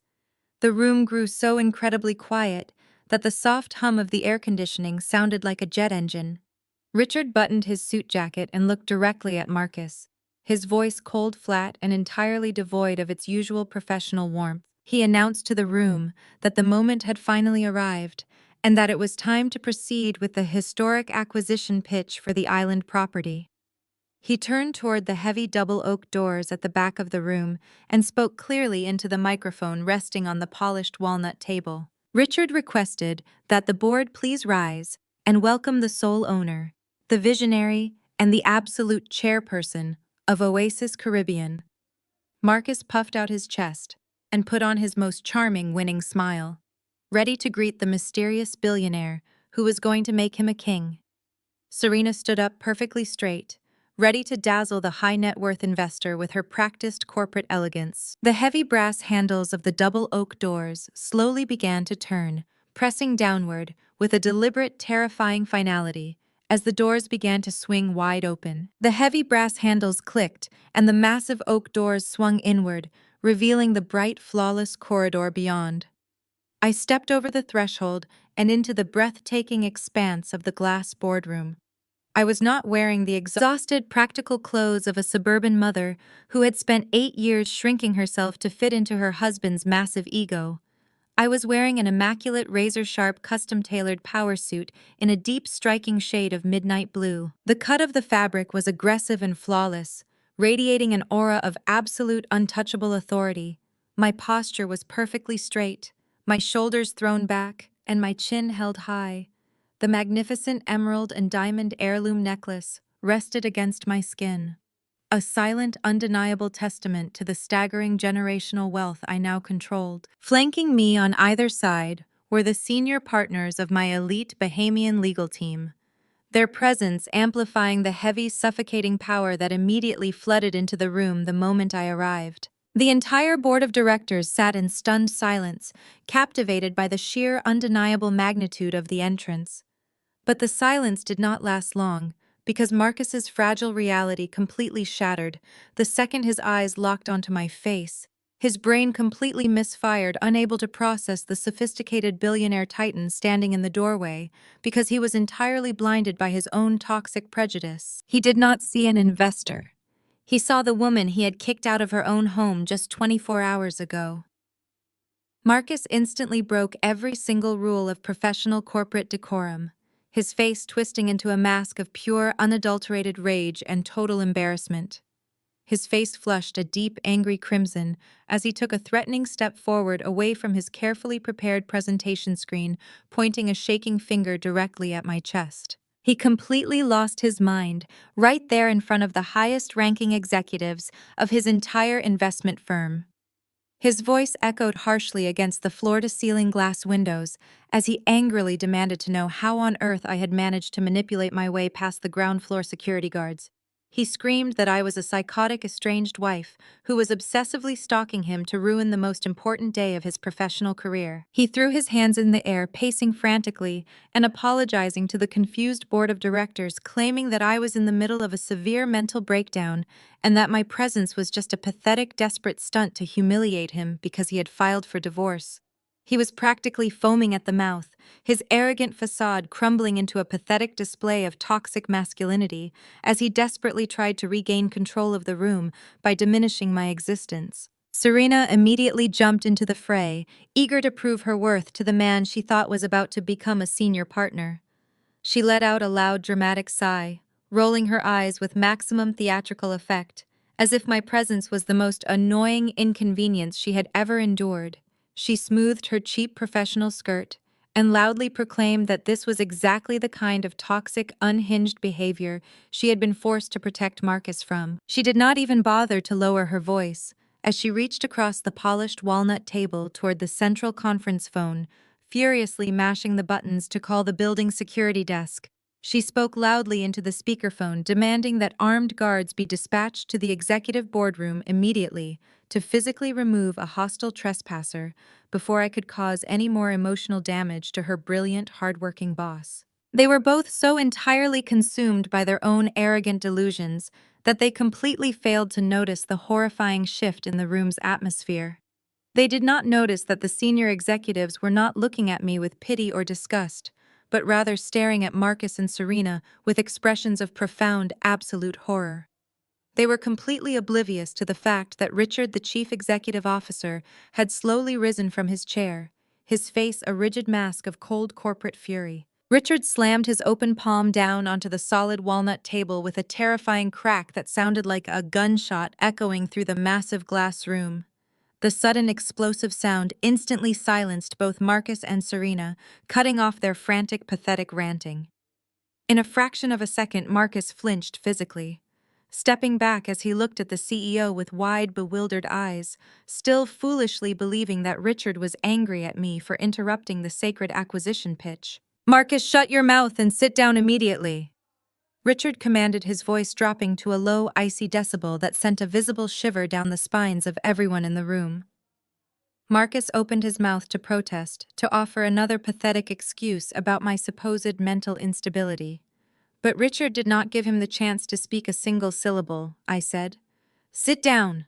Richard roared, his eyes blazing with absolute disgust as he looked at the man he had once considered his top investment director. "Show some profound respect to our guest before I have security escort you out of this building instead." Marcus was completely paralyzed, his mind failing to grasp why his powerful mentor was suddenly defending the woman he considered a worthless leech.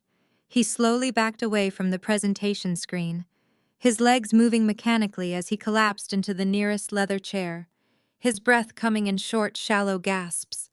Serena stood frozen near the conference phone, her hand hovering over the receiver, her arrogant smirk completely wiped from her pale, trembling face. The absolute silence in the boardroom returned heavier and more suffocating than before as Richard turned away from his disgraced employee and looked directly at me. The CEO straightened his suit jacket, his expression instantly transforming from pure rage to utmost professional deference. He offered me a deep, respectful nod, acknowledging the staggering power dynamic that had just shifted the entire axis of the room.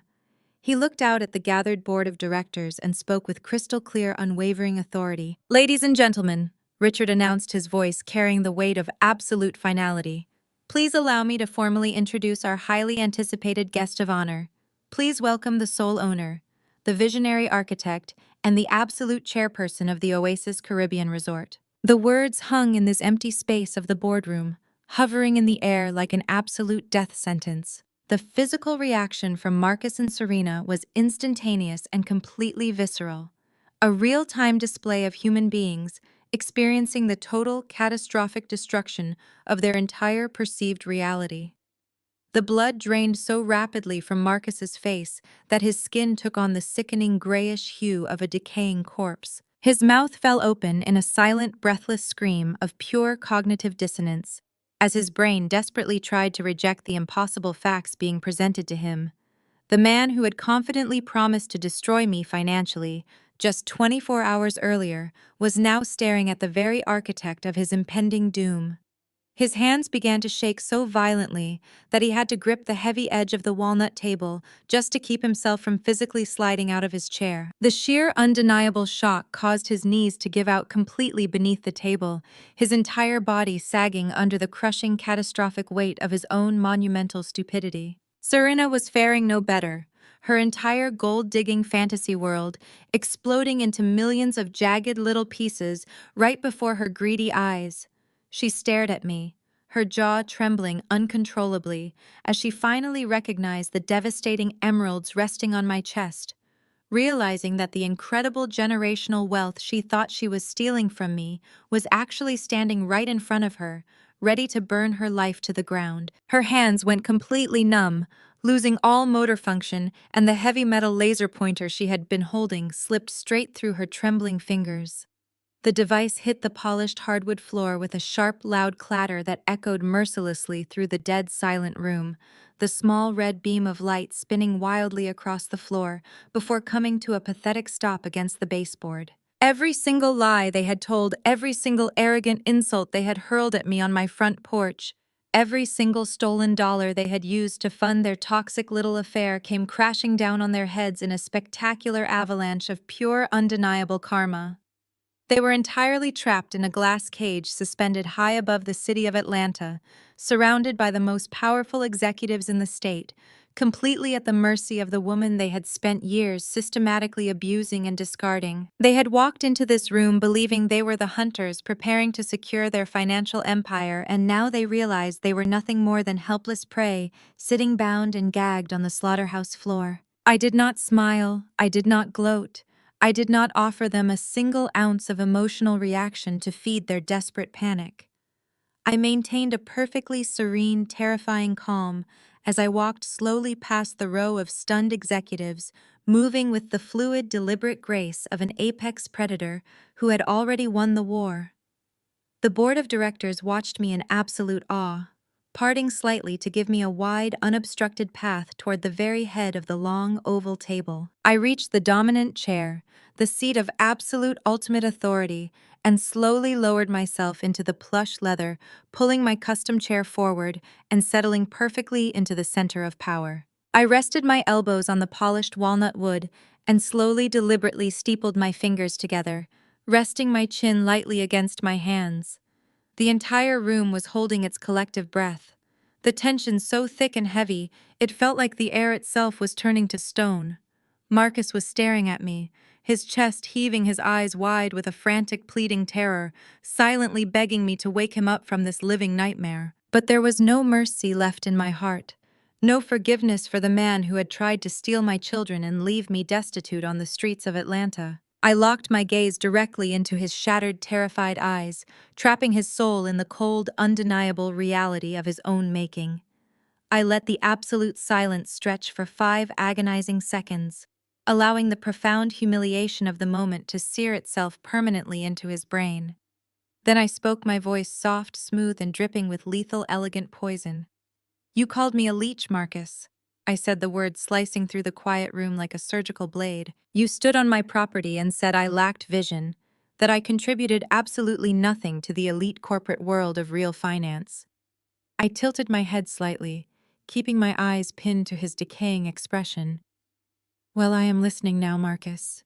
I whispered, the silence wrapping around my final, devastating command pitch to me. The silence that followed my command was so absolute and heavy that it felt as though the atmospheric pressure inside the glass boardroom had physically dropped. Marcus swallowed hard, his Adam's apple bobbing frantically in his throat like a trapped animal, desperate for an escape route that simply did not exist. He looked down at the expensive leather-bound notes resting on the polished walnut table, his hands trembling so violently that the thick parchment pages rattled audibly against the wood. He opened his mouth to speak, but his vocal cords completely seized up, paralyzed by the sheer, undeniable terror of standing completely exposed before the woman he had spent years ruthlessly diminishing.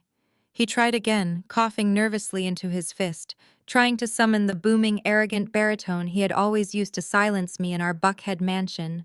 But the voice that finally emerged was weak, reedy, and entirely stripped of its false corporate bravado. He started stammering through the initial baseline valuation of the Oasis Caribbean Resort, reading mechanically directly from his script, because his brain was completely fried by the shock of my true identity. He stumbled over basic industry terms, his eyes darting frantically around the room, looking for a single sympathetic face among the board of directors. But he found only cold, stony glares. Serena desperately tried to assist him, her hands shaking just as violently as she clicked the presentation remote, trying to advance the slides on the massive digital screen behind him. Her panic completely overwhelmed her limited competence, and she double-clicked the remote, skipping past the carefully designed title slide and landing on a glaring blank blue error screen. She frantically mashed the buttons, trying to reverse her mistake, but her sweaty fingers only succeeded in freezing the entire presentation. Software completely stalling the visual aids and leaving Marcus standing totally exposed without his precious charts and graphs. The senior executives watched this pathetic, chaotic display of sheer amateur incompetence in dead silence, their expressions darkening with growing irritation. Marcus wiped a thick bead of nervous sweat from his forehead, leaving a damp streak across his skin, as he attempted to power through the pitch, completely blind. He started throwing out aggressive numbers and inflated revenue projections, trying to sound like the untouchable financial genius he always claimed to be. He rambled rapidly about operating margins and aggressive expansion strategies, hoping the sheer volume of dense corporate jargon would somehow camouflage his total meltdown and save his crumbling career. He presented a massive $20 million acquisition offer, speaking faster and faster, as if he could somehow outrun the catastrophic reality of the situation. I let him struggle and suffocate in his own incompetence for exactly 4 minutes. I sat perfectly still in the plush leather chair at the head of the table, watching him sweat and stammer and slowly drown in front of his peers. And then I simply raised a single manicured finger. The tiny, deliberate movement silenced him instantly, his desperate ramble cutting off mid-sentence as he stared at me with wide, terrified eyes. I did not raise my voice. I did not yell. I just leaned slightly forward and began to systematically dismantle his entire professional existence using nothing but pure, flawless, undeniable mathematics. I pointed out to the silent boardroom that his baseline valuation of my property had completely ignored the massive Bahamian luxury tax restructuring that had gone into effect during the previous financial quarter. I explained with crystal clear precision that this was a monumental amateur oversight that immediately invalidated his entire initial offer by several $1 million. Marcus opened his mouth to argue, but I smoothly cut him off, slicing right through his fragile defense with the exact tax codes and international maritime tariffs pulled effortlessly from my memory. I broke down his gross miscalculation of the resort's earnings before interest, taxes, depreciation, and amortization, explaining to the horrified executives that their golden boy director had entirely failed to factor in the seasonal depreciation of our deep-water marina assets. I looked directly into Marcus's panicked eyes and explained that his incredibly aggressive revenue projections were not just overly optimistic, they were mathematically impossible and bordering on absolute fiscal negligence. I turned my gaze to the board of directors and told them that a first-year accounting student working in a basic college seminar would have easily caught the glaring structural flaws in his predictive financial modeling. I reminded them that I was a certified public accountant who had spent the last 8 years catching and fixing the exact same kind of catastrophic mathematical failures that Marcus routinely made in his personal and professional portfolios. I exposed him as a complete fraud, showing the room that the man pitching this massive deal did not even understand how to balance a basic international ledger without my invisible guidance behind the scenes. Marcus stood there, his mouth opening and closing without making a sound, his tailored navy suit dark with heavy sweat stains under his arms. He had spent our entire marriage telling me that real high-level finance was a ruthless game meant exclusively for aggressive visionary men like him. And yet here I was effortlessly exposing him as an absolute incompetent amateur in front of the very people he had spent his life trying to impress. The senior executives shook their heads in profound disgust, scribbling furious notes on their legal pads, clearly appalled that they had almost allowed this bumbling fraud to lead a vital $20 million corporate acquisition. The illusion of his brilliance was entirely shattered, leaving nothing but a pathetic, desperate man standing in front of a frozen blue screen. I leaned back into the dominant leather chair and told Marcus that his pitch was unequivocally and permanently rejected. I told him that I would never in a million years sell my late father's magnificent legacy to an investment firm represented by a man with such a profound lack of basic financial comprehension. I watched the last remaining shred of hope drain from his eyes as the realization hit him that his massive commission, his senior partnership, and his entire career trajectory were completely dead and buried. But I was not finished with him yet. I turned my head, entirely dismissing his pathetic existence, and looked directly at Richard, the chief executive officer, who was watching the scene with cold, calculated anticipation. I told Richard that while I was officially and permanently declining the acquisition of the Oasis Caribbean Resort, I had actually brought an entirely different portfolio for the board of directors to review today on my cue. My elite Bahamian legal team stepped forward from the back of the room and began distributing pristine, heavy black folders to every single executive sitting at the walnut table. Marcus let out a strained, strangled gasp as he recognized the thick black folders as the exact same ones I had presented to Richard in his private office the night before his legs began to physically shake, as the true, terrifying purpose of this meeting finally dawned on him. I watched the powerful executives open the folders, their eyes widening in absolute shock as they read the meticulously documented financial crimes resting right in front of them.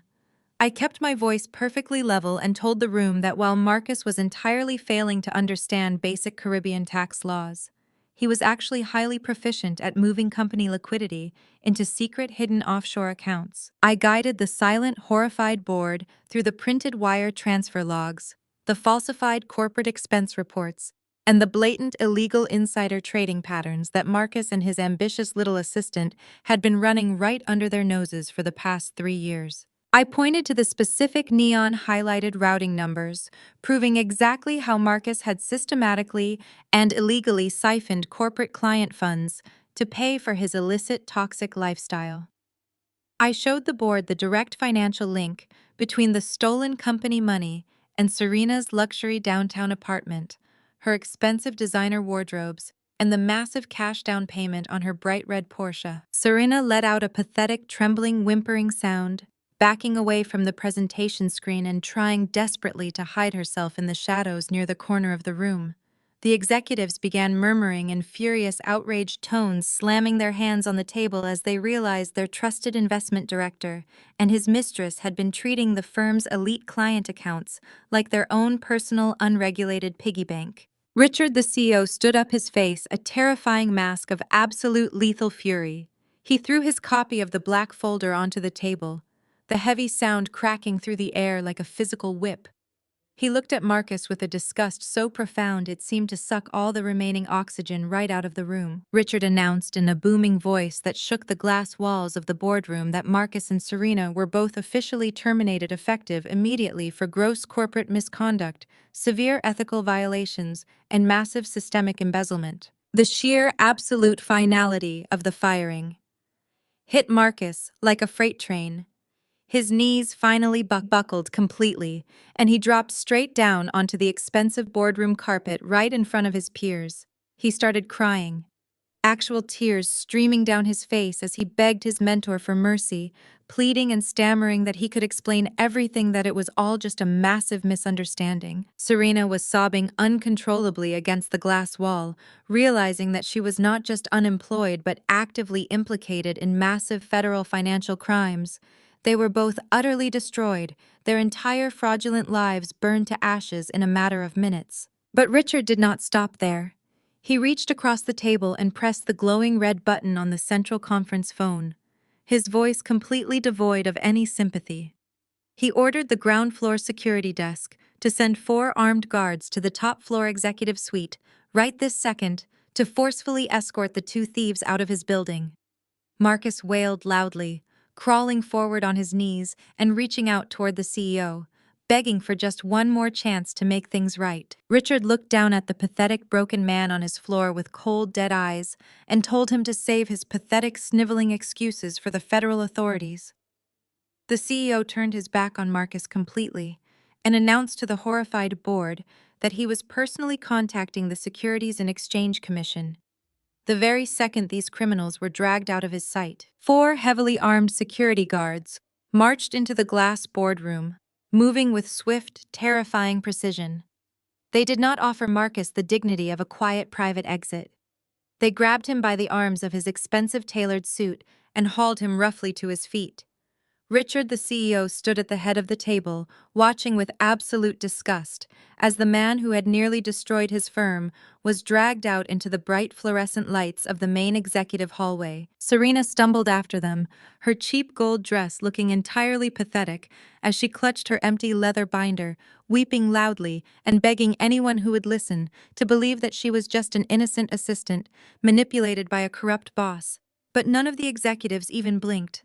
They just turned their backs and began discussing how quickly they could wipe Marcus's name from the corporate directory. The security detail marched them directly to their desks, throwing flat brown cardboard boxes onto their workspaces and giving them exactly 5 minutes to clear out their personal belongings. Dozens of junior analysts and administrative assistants stopped working, standing up from their cubicles to watch the spectacular real-time destruction of the arrogant director, who had spent years making their lives miserable. Marcus's hands were shaking so violently, he could barely manage to drop his personalized nameplate and his framed degrees into the cardboard box.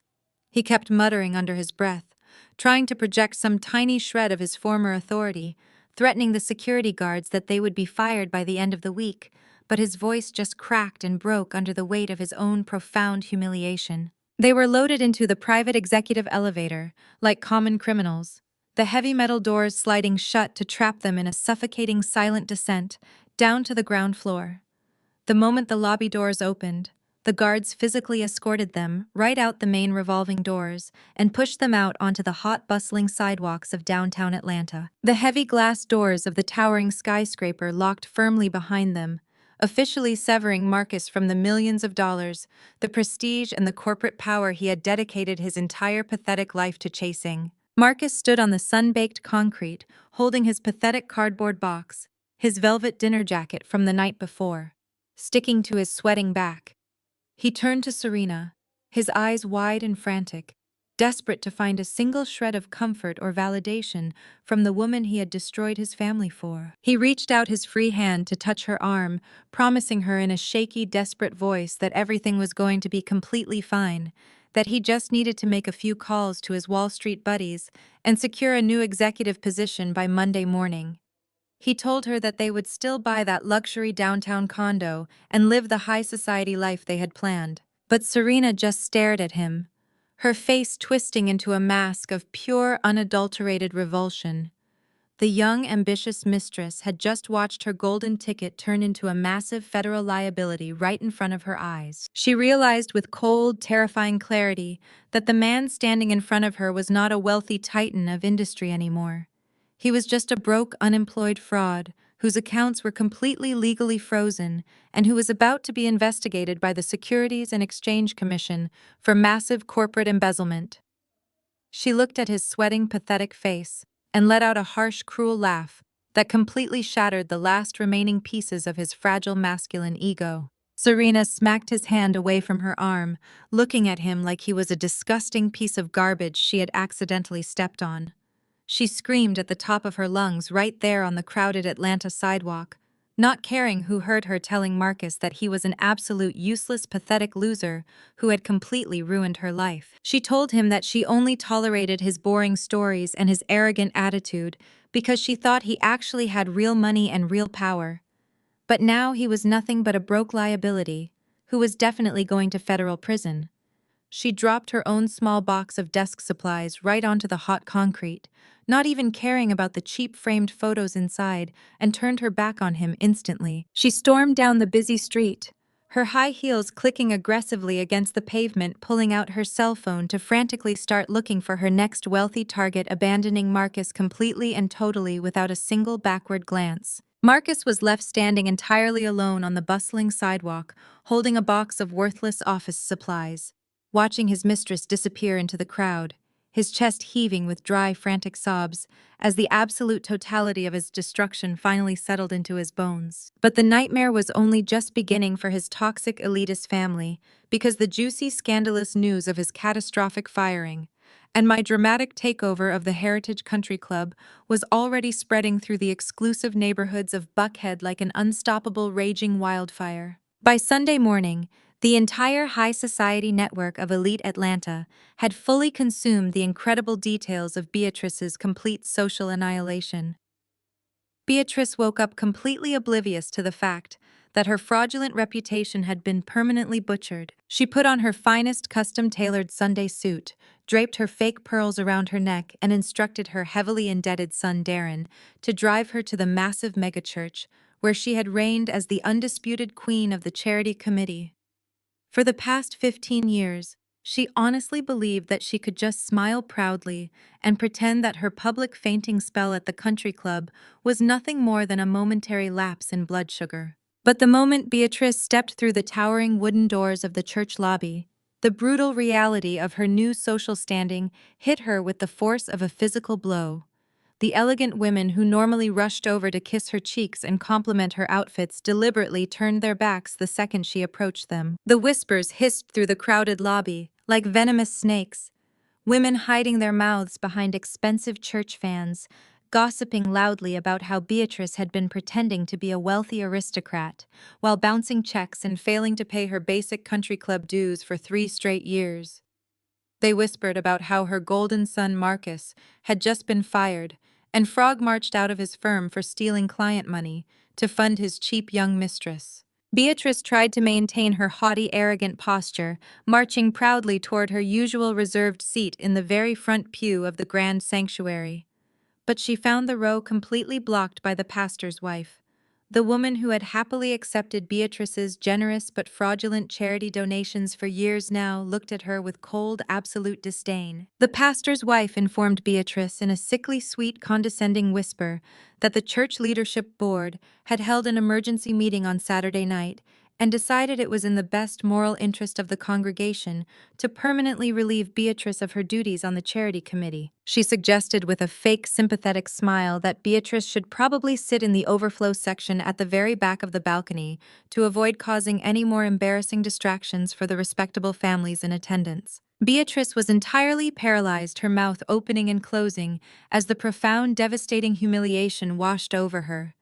She looked around the massive sanctuary, desperately seeking a single friendly face, but saw only mocking stares and pure judgment from the very people she had spent her life trying to impress and control. Her legs gave out, and she had to lean heavily against a wooden pillar just to keep from collapsing. She turned and fled the church, rushing out the front doors with her face burning in hot, agonizing shame, her entire social kingdom permanently reduced to ashes in a single brutal morning.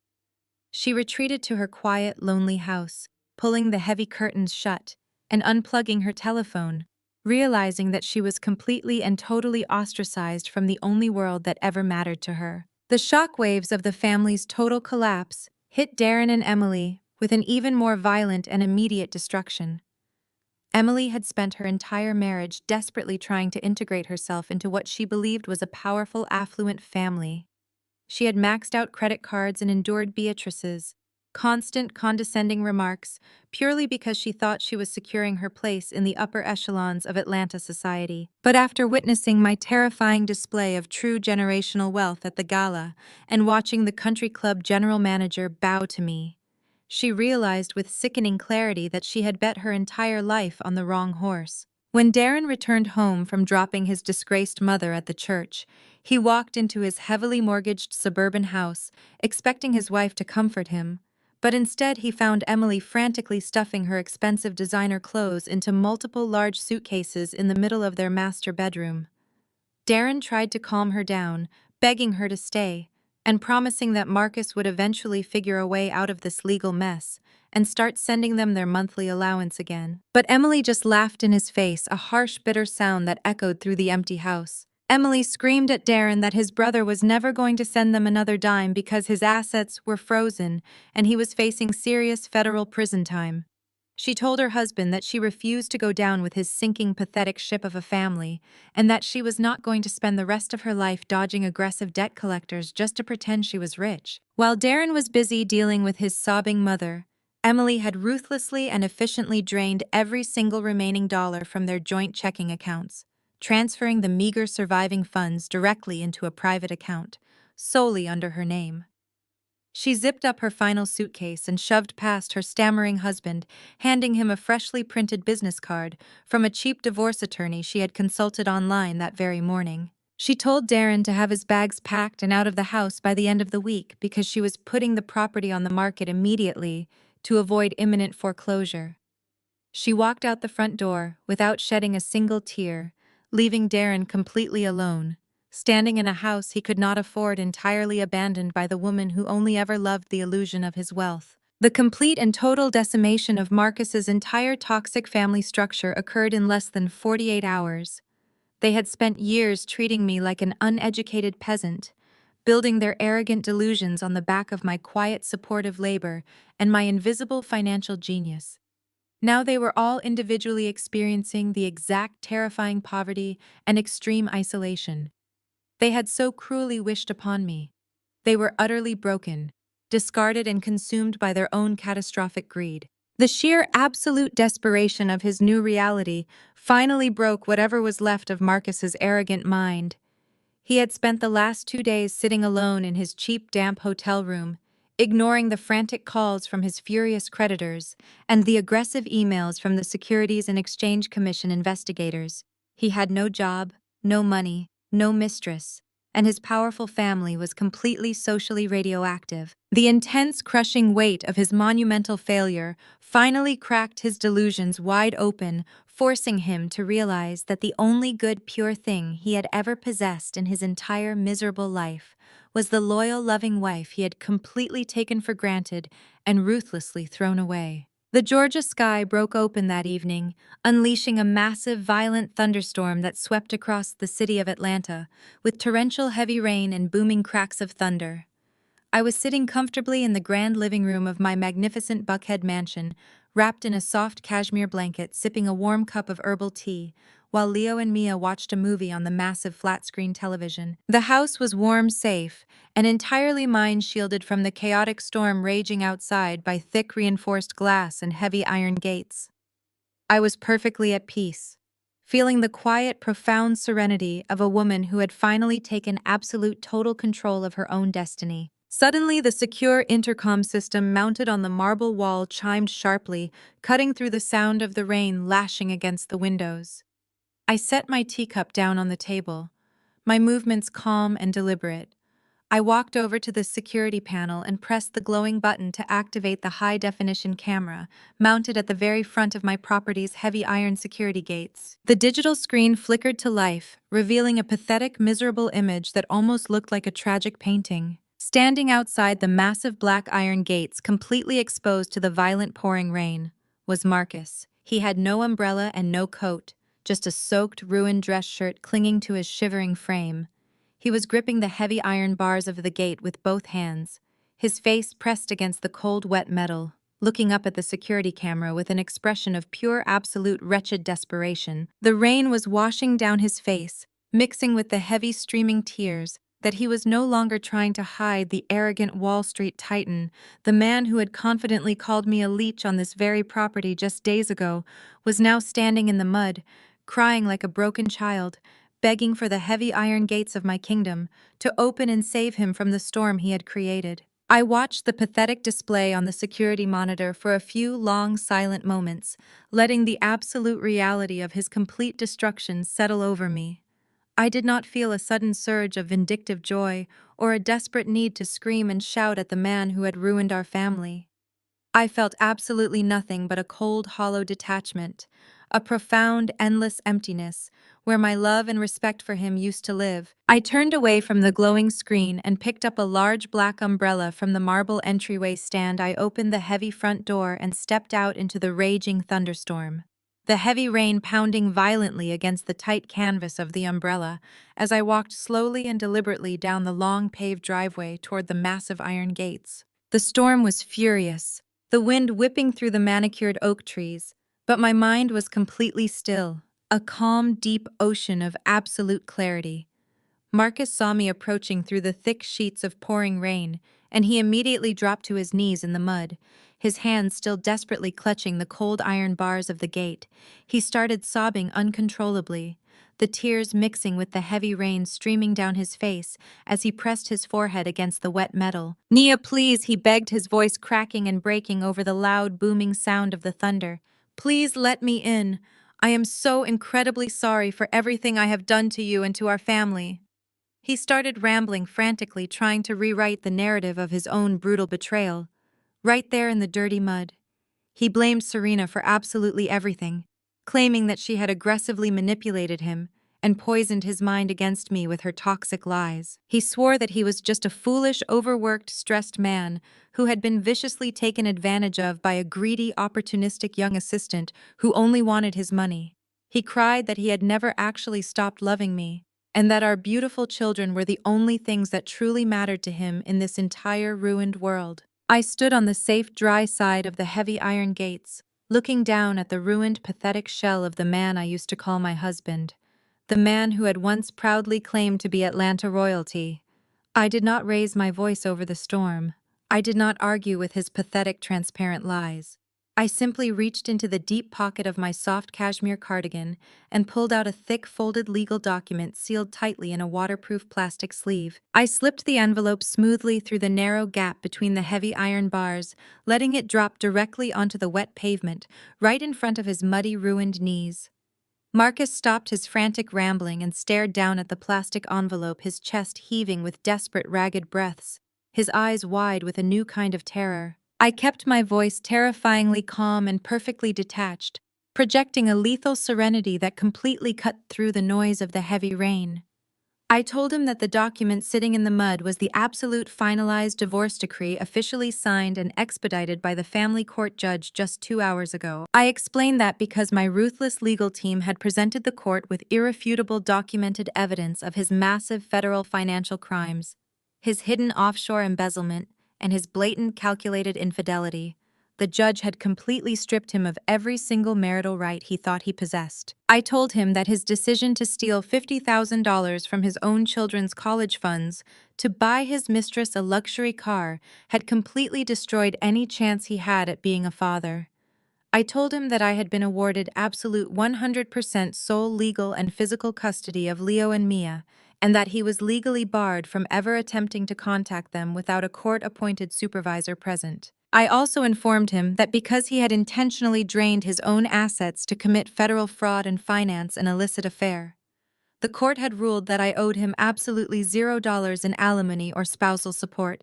He was getting absolutely nothing from the massive fortune I had inherited, and nothing from the life we had built together. Marcus stared at the plastic envelope, shaking his head in rapid, frantic denial, completely unable to process the absolute permanent finality of his punishment. He reached a trembling, muddy hand through the bars, trying to grab the edge of my cardigan, begging me to remember the good times we shared and the sacred vows we took when we were young and deeply in love. I stepped back easily, avoiding his pathetic grasp, my expression completely unreadable and utterly devoid of any remaining sympathy or warmth. I looked deep into his bloodshot, pleading eyes and told him that the vows he was crying about had died the very moment he stood on my front porch and proudly called me a leech in front of his smiling mistress. I told him that he was no longer my husband, he was no longer the father of my children, and he was no longer a prominent, wealthy director in the Buckhead elite. I told him with a chilling, emotionless whisper that he was absolutely nothing to me anymore, just a pathetic, irrelevant stranger who had made a catastrophically bad investment and lost absolutely everything. I did not wait for him to formulate another pathetic lying excuse or shed another fake tear for a life he had willingly thrown away. I simply turned my back on him, completely dismissing his existence from my reality, and began walking slowly up the long paved driveway toward the warm, glowing lights of my magnificent mansion. Behind me, I heard the heavy electronic deadbolts of the massive iron gates click shut with a loud, defining thud, officially and permanently locking Marcus out of my life forever. His desperate wailing sobs echoed through the cold rain, begging me to come back. But the sound grew fainter and more insignificant with every single step I took away from him. I stepped back into the quiet, peaceful warmth of my home, shaking the rain from my umbrella and taking a long, deep breath of pure, absolute freedom, leaving the storm and the toxic drama locked outside where it belonged. I walked straight past the security monitors, ignoring the pathetic man still kneeling in the mud, and headed directly upstairs to my children's bedrooms. Leo and Mia were safely asleep, completely unaware that the heavy, suffocating weight of their father's arrogance had finally been lifted from our lives. I pulled out 3 large designer suitcases and began carefully packing our clothes, our favorite books, and our most cherished memories.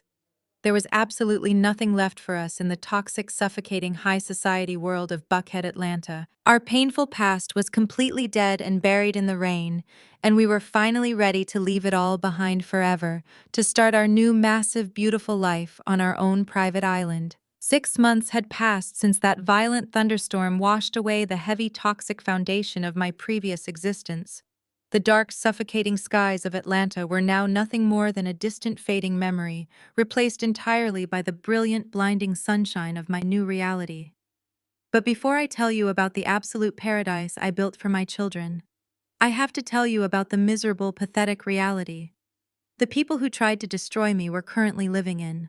Marcus, the man who had proudly called himself a Wall Street titan, was now sitting in a cramped gray cubicle under flickering fluorescent lights, working a minimum wage job as a customer service representative at a cheap regional call center. He wore a plastic headset instead of a tailored navy suit, spending his days getting yelled at by angry customers over late fees while taking direct orders from a shift manager who was 10 years younger than him. He spent his miserable lunch breaks desperately trying to ignore the massive looming federal trial date circling ominously on his calendar. The Securities and Exchange Commission had completely gutted his entire financial existence, seizing whatever meager assets he had left to pay off his massive corporate restitution.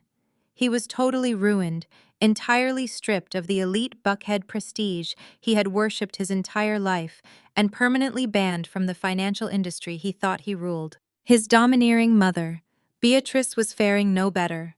Having been completely and permanently exiled from the high society circles she had spent decades trying to control, she was forced to sell her massive suburban estate for a staggering loss, just to cover the crippling legal fees her two disgraced sons had generated. The former queen of the Atlanta Charity Committee was now living completely alone in a tiny, rundown one-bedroom apartment on the extreme outskirts of the city. Her phone never rang anymore because her fake society friends had entirely abandoned her, blocking her number and ignoring her desperate pleas for lunch dates.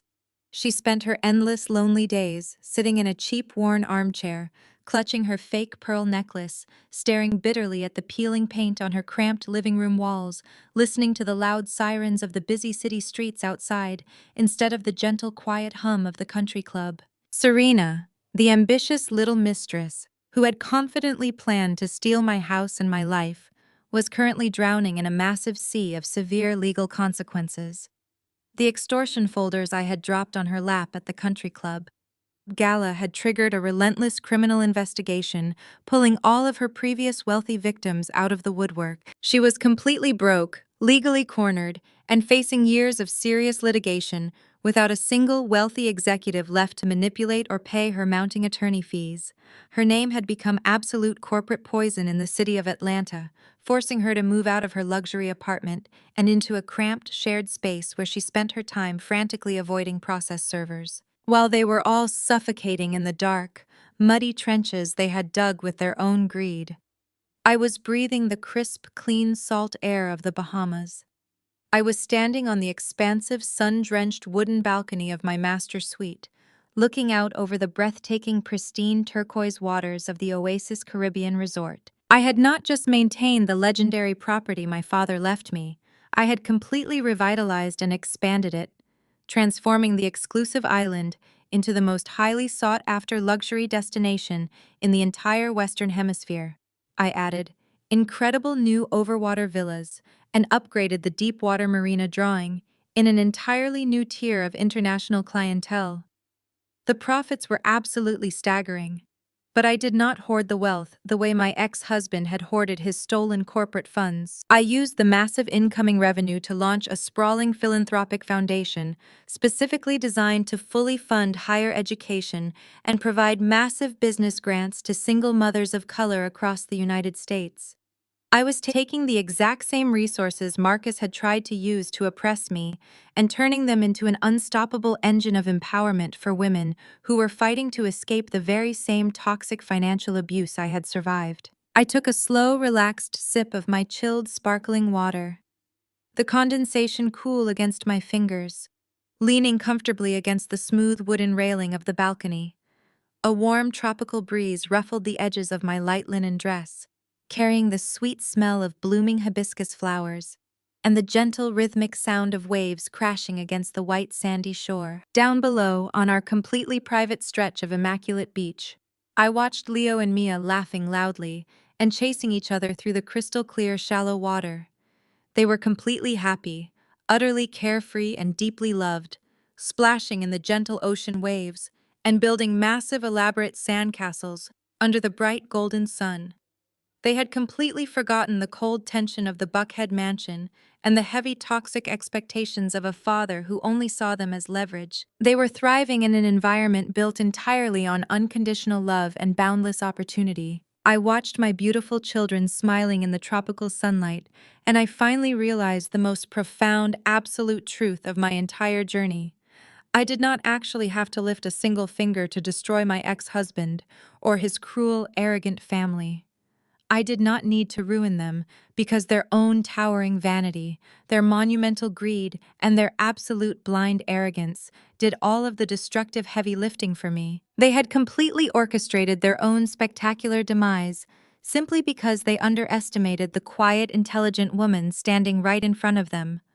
They let their toxic assumptions blind them to the reality of my strength, and in doing so, they marched themselves directly over the edge of a cliff. They built themselves. I rested my arms on the balcony railing, feeling a deep, total, profound peace settle permanently into my soul as I watched a pair of white seabirds gliding effortlessly over the sparkling blue ocean. The greatest revenge isn't found in destroying your enemies.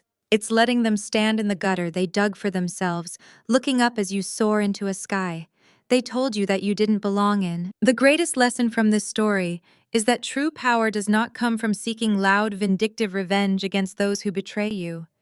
It comes from recognizing your own profound worth and maintaining strict boundaries.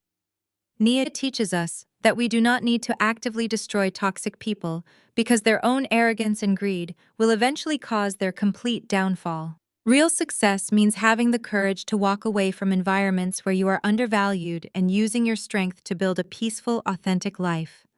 Protect your peace, stand firm in your truth, and let your undeniable success speak volumes. Share your own story of overcoming toxic relationships in the comments below, and subscribe for more empowering journeys of triumph.